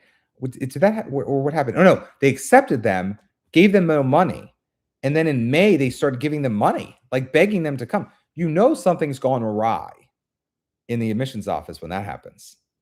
Something went horribly wrong. So they got to get their act together at Syracuse because I think the admissions and leadership and basically the administration at Syracuse has let down the institution relative to the quality of programming, which I still think is pretty good. I think the majors are still pretty good at, and the diversity of majors and the expertise of a lot of the faculty is pretty good at Syracuse. But something's gone awry with the admissions, though, again, they benefited from their close connections with private school counselors at the high school side by serving them a steady stream of middle or upper middle class kids who are willing to go to Syracuse. RPI, I mean, Rensselaer, I mean, there's something wrong with Rensselaer. I mean, Rensselaer is okay. I like Rensselaer for the right. Again, I like Rensselaer. I like WPI. I like RIT. For students who are just not at the level of a WashU, a Carnegie Mellon, and increasingly even maybe a Case West, Rochester, there's a lot of overlap there. Some kids in particular are a little hesitant with RPI, WPI, Stevens even, and some of these others. When they see the word institute in the title of the college, people judge that. Like I joked, I think a couple calls ago or a couple of videos ago, I said, like a lot of kids just won't apply to Colorado School of Mines because the name, they associate it with like the mine train ride at Disney World. And they think that they're going to be like toiling in some mine somewhere like the Seven Dwarfs. So you can't discount the fact that 18, 17-year-old kids are like judging the book by its cover. They are judging the book by its name. So I don't think it's a good idea. I think you should do more research. College is not that superficial, but a lot of kids will start and stop with the name. And if they don't see themselves as someone who wants to go to an institute of technology or a polytechnic institute, they're not going to apply to RIT or they're not going to apply to RPI or WPI. And I think that's a shame. I think you should look deeper into it because especially with some of their majors, like there's some majors offered there that aren't offered in a lot of other places, and they do a pretty good job. But again, it all depends on sort of your kid, where it would fall on your list, safety, possible, or reach. But I like those. I particularly like them as good safeties. But for some kids, they're going to be reaches, and some of them will give good aid. Was it RPI that went test blind, or for a while? I don't know if they're still, but one of them, I think it was RPI. Remember, was it WPI?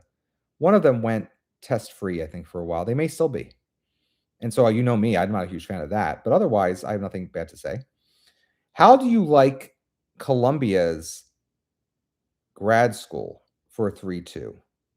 I'm not a grad school consultant, so I'm not going to cast judgment on grad schools. Is it just as hard to get into if you have to apply? I am not going to sell myself as a college admissions consultant for grad school. I have helped one too many kids with grad school applications, and I stopped doing it a few years ago because I don't like it. It's not fun. I don't like working with 22-year-olds as much as I like working with 17 or 18-year-olds because I look at a 22-year-old, even though their parents may not look at them as an adult. I look at a 22-year-old as an adult, and I'm like, why are you working with me? Like, get your act together. Apply where you want. You're an adult. I can still justify, and I like working with 18-year-olds because they're still kids. Like they're still like they're old kids, but they're kids. They need help. They need corralling or navigating through this process. They need the support. But like I don't like working with that grad applicants because I can't help but look at them and say, like, you do it. I don't want to do it. Even if you want to pay me, you do it. You do it. You write the essay. You brainstorm the essay. You do your resume. You do the college list, particularly. I think it's very sad when someone comes to me for grad school college list. Like, come on. Like, of course, like even with my teen clients, my first year applicants, they're going to write their essay, but I'm going to help them a lot with like the structure. If you've now gone through college and you need me for grad school consulting, A, I'm not an expert in the grad schools, but B, I just think like as an adult, like take ownership of your life. You should be able to do this by this point. The reason I like working in this field is like it's entirely too complex for a 17 or 18-year-old. But I do, by the end, want to feel like I've empowered them so that if they ever have to do this again by grad school, they can do it on their own. Like they should not have to come back to me. Now, some people have such a good experience with me working through the high school to college transition that they wish I did grad school. And that's why I got into it to begin with. I was such a yes person.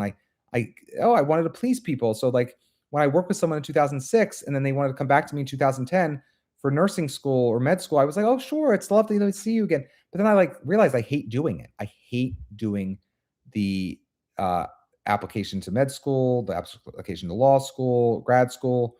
I hated every aspect of the process. I hated, and I found myself resenting, and I shouldn't have, but I found myself like resenting the kid. I'm like, you're 22.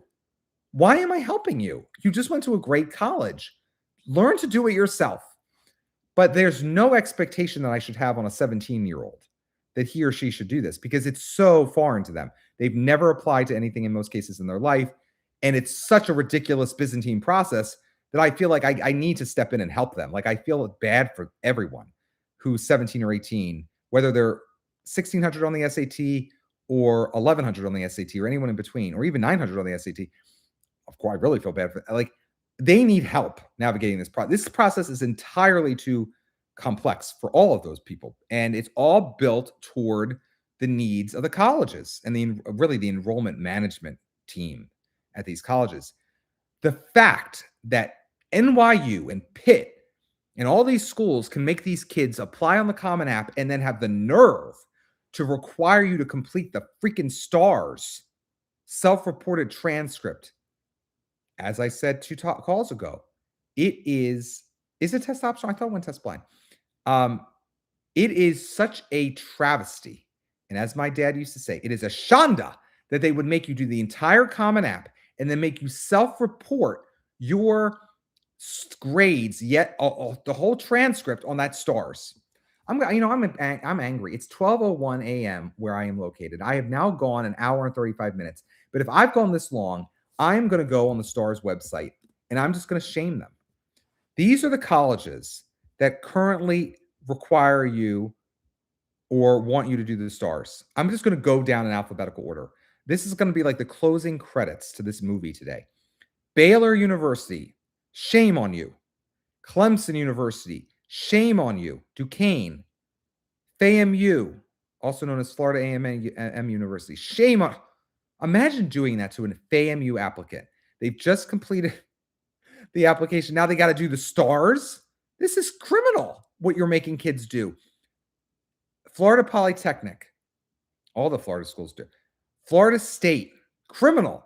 Keene, LSU, Montclair, New College of Florida. Oh, there's New College of Florida. Oh, it's a conservative college. Oh, they're cleaning it out of the bureaucracy. They make them still do the STARS. Idiots. Horrible. NYU. Again, nothing against kids who go, by the way, to new college. I'm not insulting the kids going to these colleges. I'm insulting the leadership of these colleges for making kids jump through so many hoops. Here in New College of Florida, it's like down to their last 500 kids or something. How can they do this? NYU gets away with it because it's NYU. I mean, people would, cut themselves to get into NYU. It's disgusting. Penn State gets away with it too. They get tens of thousands of applications, but they shouldn't do it. Rutgers, all the and I talk about a public school I rarely recommend. I rarely touch Rutgers with a 10-foot pole. Temple, to go to for the pleasure of going to college in North Philadelphia, you have to now fill out the STARS. Give me a break. Texas A&M, it's a shame. I like Texas A&M generally, but to make you fill out the STARS, formerly known as the SRAR, they've had 5 different names. The SRAR, what was the other one? The Star. Now it's called the STARS. They had to create a new acronym. It's such an unpleasant, vile experience that they had to create a name that made it sound like they were buying into something. It's like you might as well call it like I said, they call it like rainbows and ponies, and that's telling you it's going to be a hellish experience to make you fill out the STARS. Delaware, UConn. It's funny. This tracks in lots of ways with schools I no longer recommend. I rarely recommend UConn. Delaware, Florida, UF. I mean, there's at least benefits to going to school in Florida these days. But UConn, what's the point? Delaware, well, I get it for a certain kid. Okay, but UMass Amherst, New Hampshire. Again, just so if you're just joining us, we're naming and shaming all the colleges that require the self-reported academic record, which used to be known as SRAR, and it's now, what is it known as now? The STARS. They rebranded after I called them out last year. I'm calling them out this year as STARS. UMass, Minnesota. I don't think I've ever recommended University of Minnesota, by the way. Twin Cities. All right. UNF, Oregon, Pitt. I mentioned Pitt already. I think it's particularly sad for Pitt because it's overall, it was a nice thing to apply to Pitt. Rolling. You could do it in August and September, but now they make you get through the STARS. USF, Tampa, Tennessee. So really, STARS would go out a bit. If the Florida State schools pulled out, that would be a very bad thing for. What is wrong with the Common App? that you can't just do the self-reported academic record on the Common App. They have the colleges, the courses and grades section. Who's paid off who is the question. What's these very cozy relationships between the powers that be at Stars and the powers that be at the Florida schools and some of these other big state schools like Penn State and Rutgers. That's what's keeping the Stars afloat. But they obviously seduced in recent years NYU to go in and Pitt to go in too, and then we have Virginia Tech. Virginia Tech, why? Why do this? Virginia Tech, I think it shows the respect, the regard they hold for their applicants when they make, or the lack thereof, when they make the kids do the Stars. I think it's a criminal. I don't think it's fair to 17 and 18-year-old kids to make them go through the whole Common App and then, oh, by the way, you just applied, and guess what? Now you have to fill out another form, and it's a whole nother login. And oh yeah, we can hook it up with your portal, but it has nothing to do with like this is disorienting for the average kid today. This is too much. It would be disorienting for the average kid 20 years ago. It's too much. Why are you making kids do this? Just have them fill out one form and be done. It's too much. Well, at least with the UCs, it's on the UC application. At least the UCs, they get away with it because it's like their own country, but at least they don't make you fill out another application after doing the UC application. Whereas Virginia Tech and Pitt and NYU, you got to fill out the whole Common App. You submit the Common App. You see literally the confetti on the Common App when you hit submit.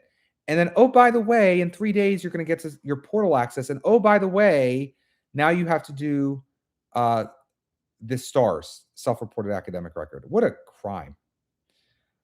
Do you think WPI is good for engineering in less of a mechanical degree? I'm not going to answer that because it can be good for engineering. It could be good for you. There are a lot of schools that are probably better, but you got to decide what do you want out of the biomedical engineering and then compare what it offers. I would say that overall WPI is a school that is moderately selective, but not highly selective. And when I work with kids, whether it be RPI or WPI, particularly for, if you were going to pre-med, it could make sense to go to a school like that. But if you're not going to grad school, or definitely not going to med school, you would want to get into the highest ranked school you can undergrad if you're going to be one and done with college. I got into Purdue for EA this week. Oh, good. For AI. Is UMich better? Yes. Michigan is better. It is. Michigan is better than Purdue. Now, for AI, I don't know do they have an AI specific major at Michigan? But overall, the university is far superior Michigan to Purdue. I like Purdue, but Michigan's better. Yeah. All right. Oh, here's a question I missed. Do you ever recommend University of Maryland College Park? Yes, I do. They are another school that is expensive for non-residents. Yes, I do recommend it. Well, first, I'm from Maryland, so you can imagine I have a long storied history with Maryland. But even for out-of-state kids, there are benefits to Maryland. Journalism is strong at Maryland. Engineering is strong at Maryland. I think they still have landscape architecture. I think it's nice at Maryland. They have business. Smith is good at Maryland. If you want to be in a relatively strong economic area, starting out in Maryland's not bad. I'm not a fan of College Park generally. I think it's a little gritty for my taste. I don't like, the size of the campus and the culture of Maryland, I'm not a huge fan of. And how do I put this? Maryland, too, has been run by individuals who've gotten very comfortable. Let's just put it that way. I think Maryland could have gone up much more in the world from the public side. We were talking about schools like GW, American, Syracuse that have not gone up in the world as much as I would have expected over the last 20 years. I would argue University of Maryland is like that, too, from the public side. And it's not, I don't think it's a mistake that a lot of these are in the DMV, as they say, because, they're living high on the hog in the DMV. They never experience a recession in the DC metro. So as a result, there's less impetus to innovate. And I think that definitely bleeds into the admissions teams and these universities at these institutions I just mentioned. Georgetown, I ascribe most of Georgetown. Deakin has done an amazing job, but really look at it. I don't think there's any other DC area school I'm hugely impressed by their trajectory over the last 20 years. Georgetown is the exception. Otherwise, and I know some really great people in the Georgetown office that through the years, Jamie and others who've been lovely. And I've always been very impressed by Georgetown's team, by the way. But overall, with Maryland, American, GW, less so Catholic, but Catholic doesn't come up as much. But I don't think it's a mistake that all of these schools have sort of rested on their laurels too long. And I think that's a shame. At this stage, after 20 years, Maryland should be much better. The problem with Maryland, I'm saying it should be much more selective. You get me into Maryland, like that would be, a dream job. Like get me into Maryland as their director of admission. And Maryland all of a sudden becomes the new Michigan. Let me tell you, within 3 years, 5 years, I promise. It's so easy to do. The fact that I recommend the Kelley School of Business every day over Maryland after all these years, it's an indictment of Maryland. More so than it's even a compliment of Kelley School of Business. Not the Kelley School of Business is good in Indiana, but Maryland has all the ingredients to be one of the best public universities in the United States in terms of not just the experience, but also in terms of the selectivity. And yet it consistently lags behind UVA, UNC, Michigan, a number of UCs. It's pathetic. It shouldn't be that way. It's a function of the leadership of Maryland and of the leadership of the University of Maryland that it's in a state of status. It's like this, what do they call it? Like in a state of suspended animation at Maryland. Now, didn't they have a president or something that was plagiarized? Like they have a lot of problems with Maryland. I'm not here to make enemies of Maryland. I actually know someone who works in Maryland. I like them a lot. I know a number of people in Maryland. So again, I'm not attacking individuals here. I just feel bad for the institution. And as someone who loves Maryland, by the way, has the best state flag. And I like the Terrapin. I think it has one of the best mascots. Maryland has all the ingredients to be one of the best public universities in the United States. It could have a lower acceptance rate than UVA. It could have a lower acceptance rate than UNC. It could be Michigan, better than Michigan. It could be the hot public school in the 2020s or the 2030s. It just needs a leadership. That's what Maryland needs. It needs innovative leadership. Maryland was one of the last schools to go on the Common App. They didn't even want to get on the Common App for years.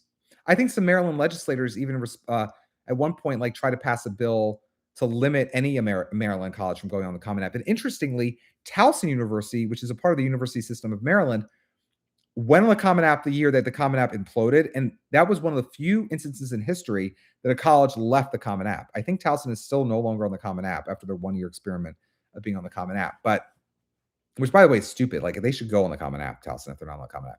Are they on the Common App again? I don't know. But Maryland, again, there's just lack of innovation in Maryland because when you are a company, when your entire state is a sort of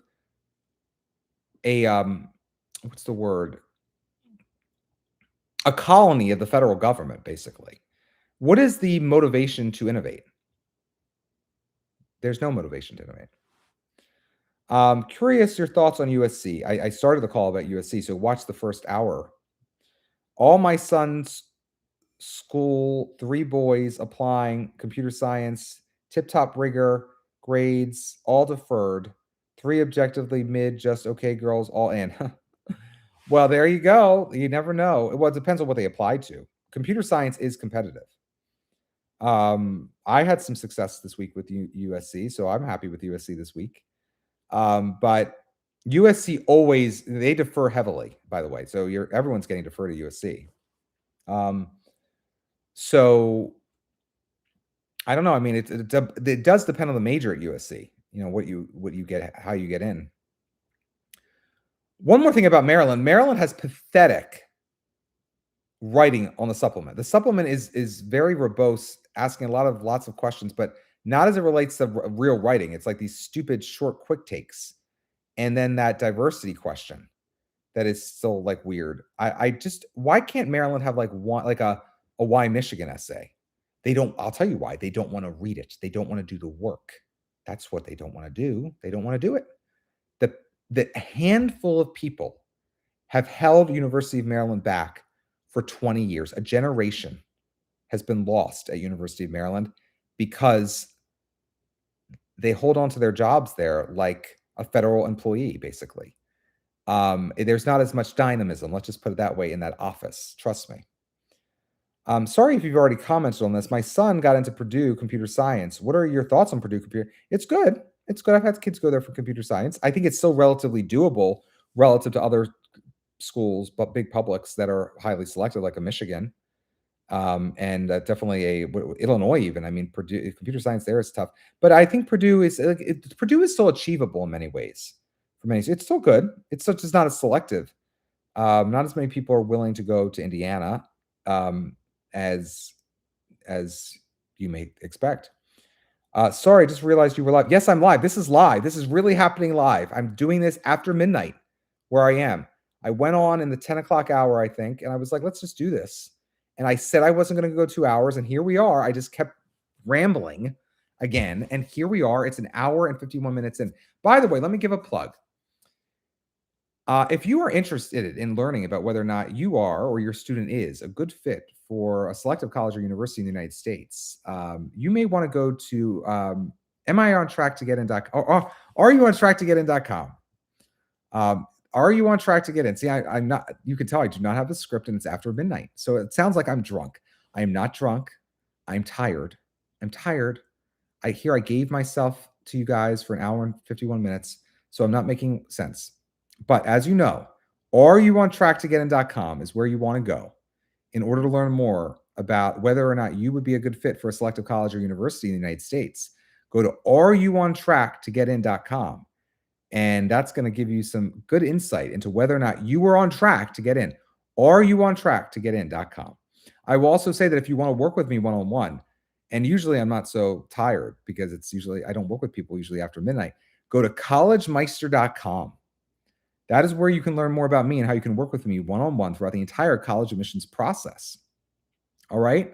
So this has been fun. Purdue is cheaper for out-of-state students. There's one person who's been commenting all night about like the cost of out-of-state schools for out-of-state kids. Yeah, there's a huge disparity, and some schools are still doable out of state, but other schools are astronomical for kids out of state. You're absolutely right. All right, so I think I touched on most of the questions. Any plans about an episode about the cost of attendance at U.S. colleges? No, I have no plans. As you can tell, like I am not currently in the state of mind to do a nice coiffed, curated video right now. I'm right now in the state of mind just to ramble at will for hours on end. That's sort of where my mind is right now in January. And it's not surprising. After I just got through this admissions season, my brain is sort of fried. This is typical. Usually January, I'm in hiding. I go to sleep more. But I've come out of my hibernation to do these videos to celebrate my 20th anniversary in college admissions coaching. But usually you don't see me like this. So usually I'm like decompressing in January because I've just gotten through so many applications and I'm done. And I like to just hide from the world in January through March. And I think I still will hide in February. I'll just go missing in February. But for right now, I decided, to kick off 2026 to celebrate my 20th anniversary as your favorite college admissions coach. I would just do these YouTube lives. And again, we've covered a lot of ground today. We've covered USC early action, how their acceptance rate actually went up. We've covered Villanova and how over the last 20 years, they've just done an amazing job. University of Maryland, GW, American, they could all learn a thing or two from Villanova in terms of how many more applications. Villanova is now accepting more students early action than they were receiving applications for early action 20 years ago. So sometimes time stands still. Other times things change a lot in 20 years. So I've seen a lot of things change and a lot of things stay the same over the last 20 years. I'm still waiting on the removal of the final essay. I think that the Common App essay is going to get removed at some point. I don't think it will happen this cycle, but at some point they may stop the Common App essay altogether because AI is writing everyone's essays now.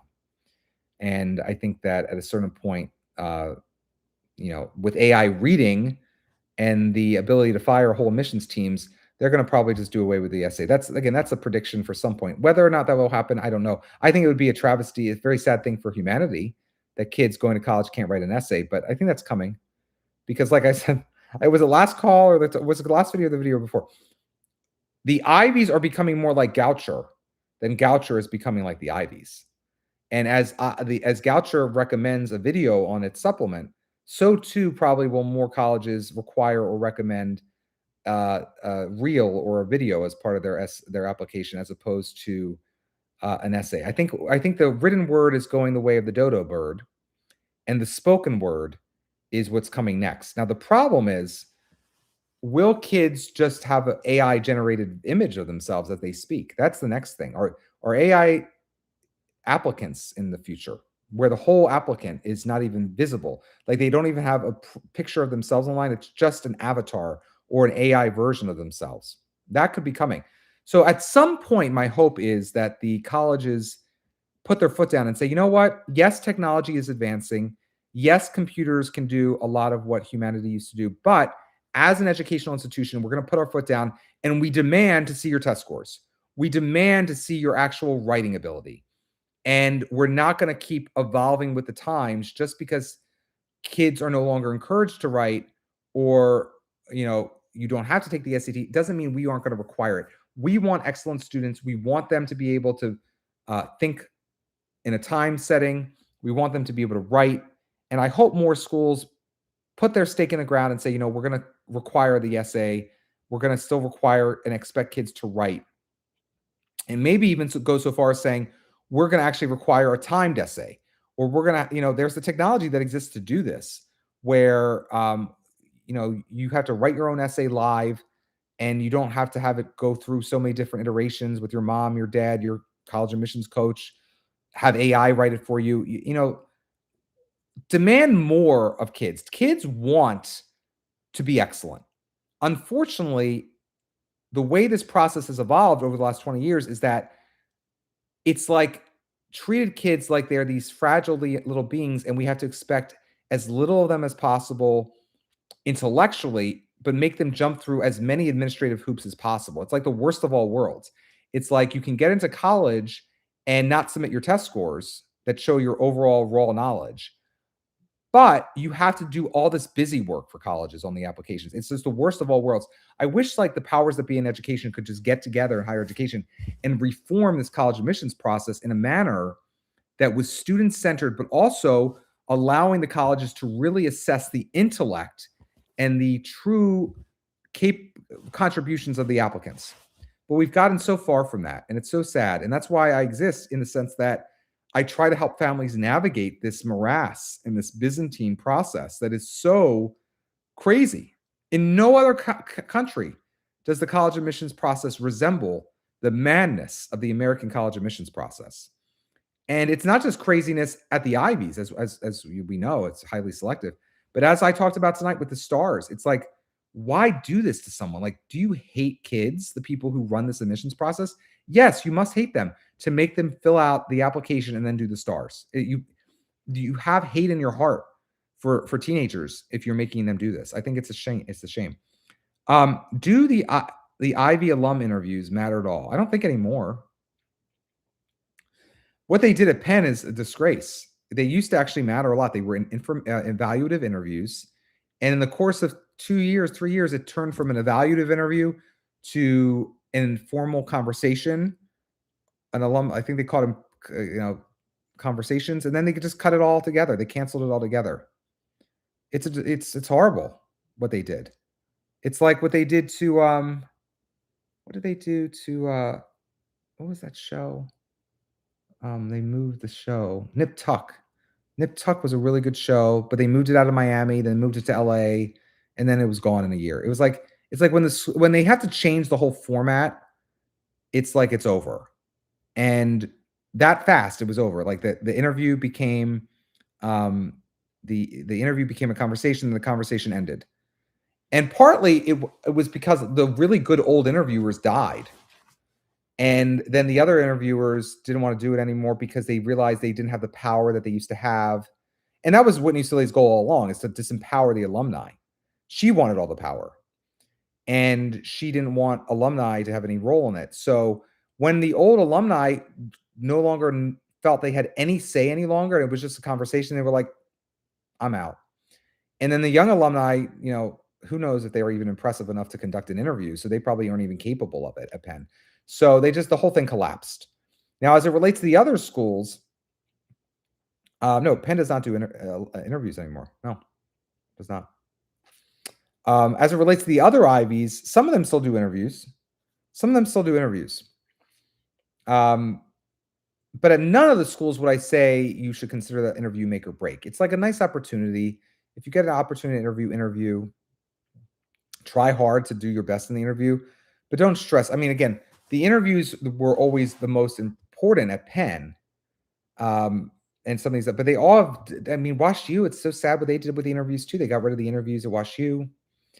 And again, what they did at WashU is a shame. It's very sad, but WashU and Penn both, it's like they had a good thing going. They had a good system, but new people came in and they said, in the name of equity, in the name of inclusion, in the name of just transforming ourselves into a whole new institution, we're just going to change everything that worked, everything that Danforth put into place, everything that worked under Roden. Screw it. We're going to change it. And that's what they did. They have the right to do that, but I have the right to call them out on it, which is WashU and Penn are not as strong institutions today as they were 10 years ago, and they are not strong as they were 20 years ago. And it doesn't look great for either. They're not getting better, is my point. They've flatlined. I guess at least you're flatlining at the level of a WashU or a Penn, and not flatlining at a level of like a Syracuse or a GW. But in all cases, it is what it is. There's certain institutions have just unilaterally surrendered getting better and getting better applicants. And this is the choices these institutions have made. That's their choice. That's what they are accepting people for reasons other than intellectual acumen. Let's just put it that way. They're accepting for all different reasons. And they created an admissions process where one of the challenges of applying to these schools used to be you could present yourself well, you could speak contemporaneously about different topics. And, that used to be like valued in society. Like you could carry on a conversation. That, of course, goes by the wayside when you get rid of interviews. And they framed it as, oh, we care about your stress level. Don't be stressed. No, there are a lot of kids who want to be excellent and want to know how to, and want to communicate at that level.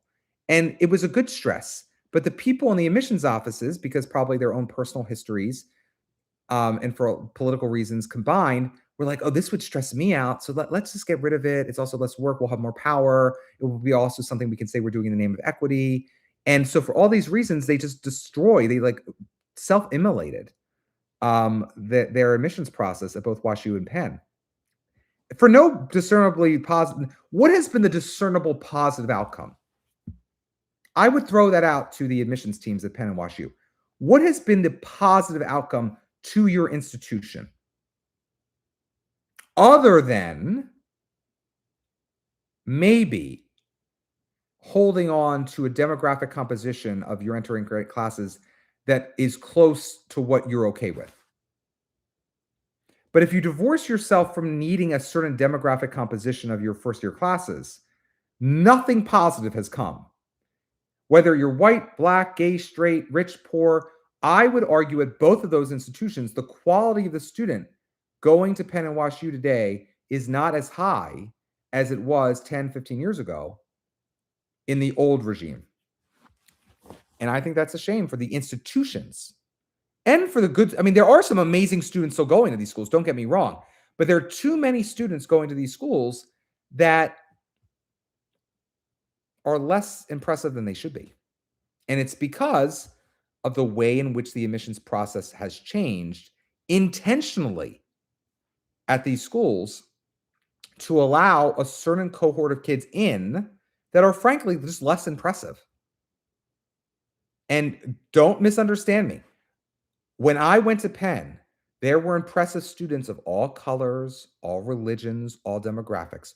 They exist in all states, all colors, all gender identities, all sexualities. So I'm not saying that these institutions would not have all these types of people with the old regime. They did.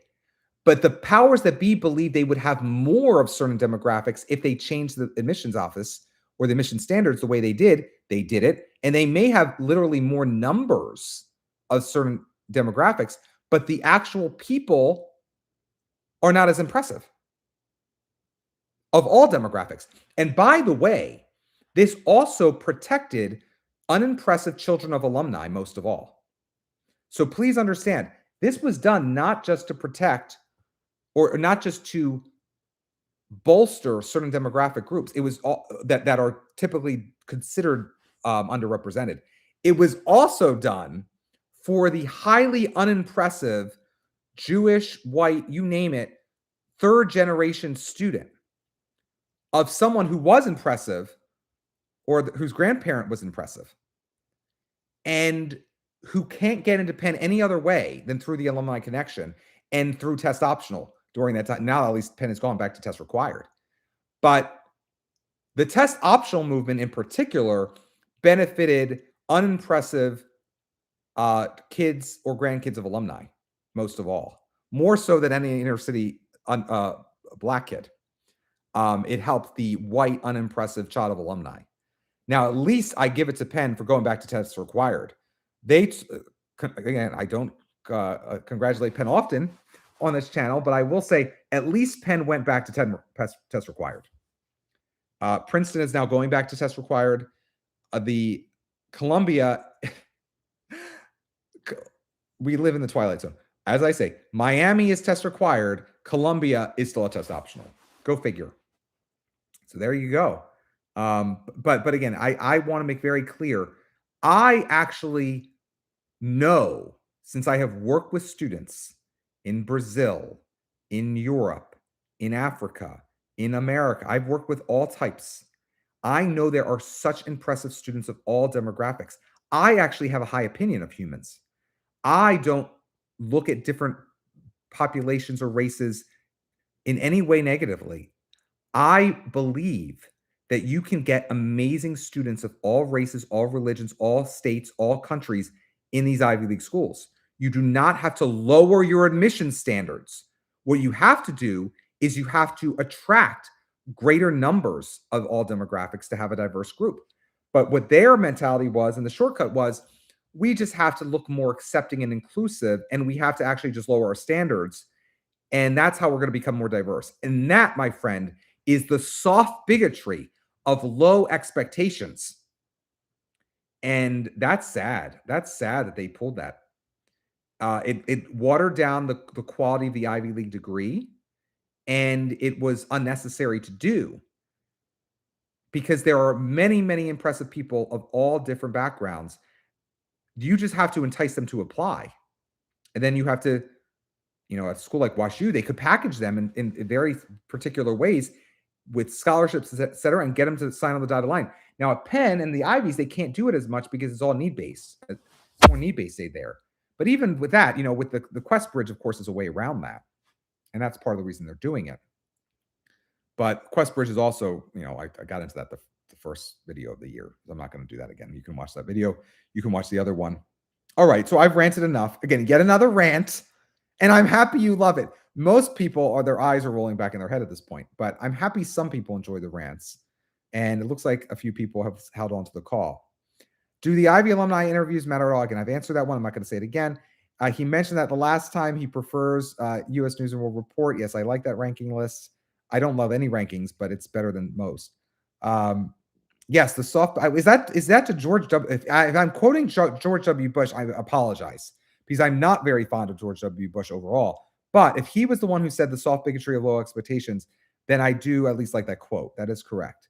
So yes, my hope or my resolution for 2026 is that someone in one of these highly selective institutions puts their foot down and say, we are no longer going to have our institution be run by the lowest common denominator. We're going to demand excellence of ourselves again, and of the institution again, and of our applicants again. We're going to reinstitute the evaluative interview. We're going to require the SAT or the ACT, which most Ivies are now doing, and we're going to go back to the 650-word essay at Penn, the supplemental. We're going to go back to the essays, and like I said, maybe even had the added stick of a timed essay.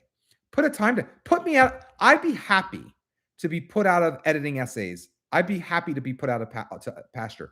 I would be happy not to have to help kids with their third, fifth, sixth draft essays. I'd be happy to make the kid sit in a timed essay. That's what the writing section of the SAT was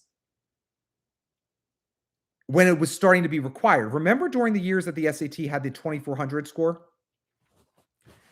That was the last gasp of normalcy in education. That was actually a good idea. What happened was it worked too well, and the colleges saw that no one could write, and the writing section of the SAT did not comport with the writing skills of the essays on the application.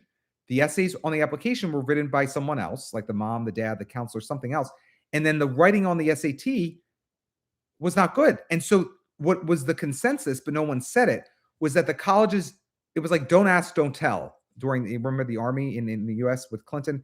Don't say what your true sexuality is, just go to the Army. And that's sort of what happened with the writing section of the SAT and the ACT as well, is that in the early 2000s, they went to the writing SAT subject test was turned into the writing section of the SAT. And the ACT did the same thing. They added a writing section required, or it may have always been optional with the ACT, but there was a few years there where it was required, but they couldn't stand what they were seeing at the college level and at the College Board and ACT Inc. And so everyone just had a little wink, wink, nod, nod agreement. Let's get rid of it. We don't want to see how bad people can write.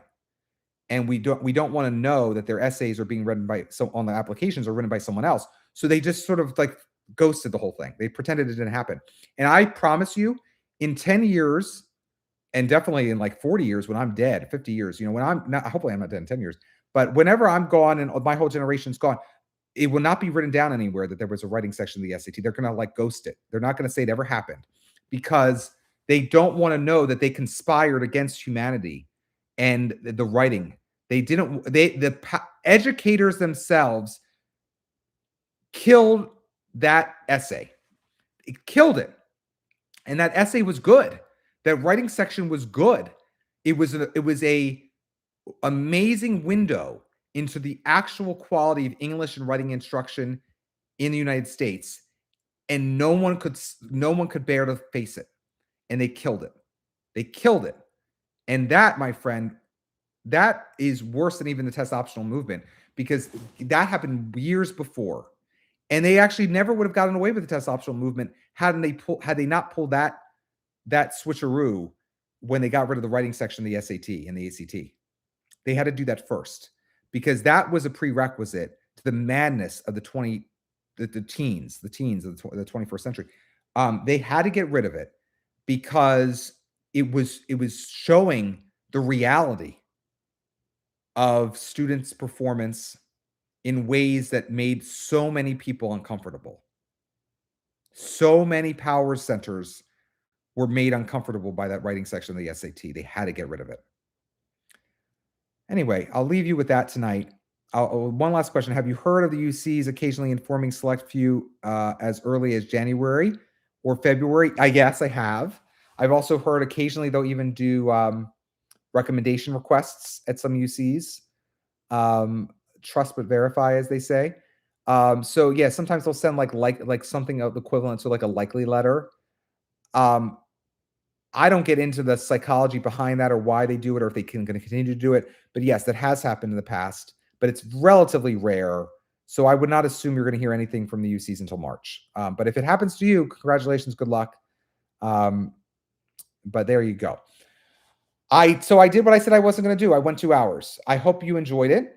I don't even know if I want to even publish this because I don't know if I think this was like too appalling of a video. I went on too much of a rant, didn't I? But if you enjoyed this video, please subscribe to my channel and consider watching my other videos. They're all free. They're all, I think, value added in their own way. Some are more professional than others. If you'd like to work with me one-on-one throughout the entire college admissions process, go to my website, which is collegemeister.com. Until next time, stay safe, stay well, and most importantly, stay stress-free throughout the entire college admissions process. Talk to you soon.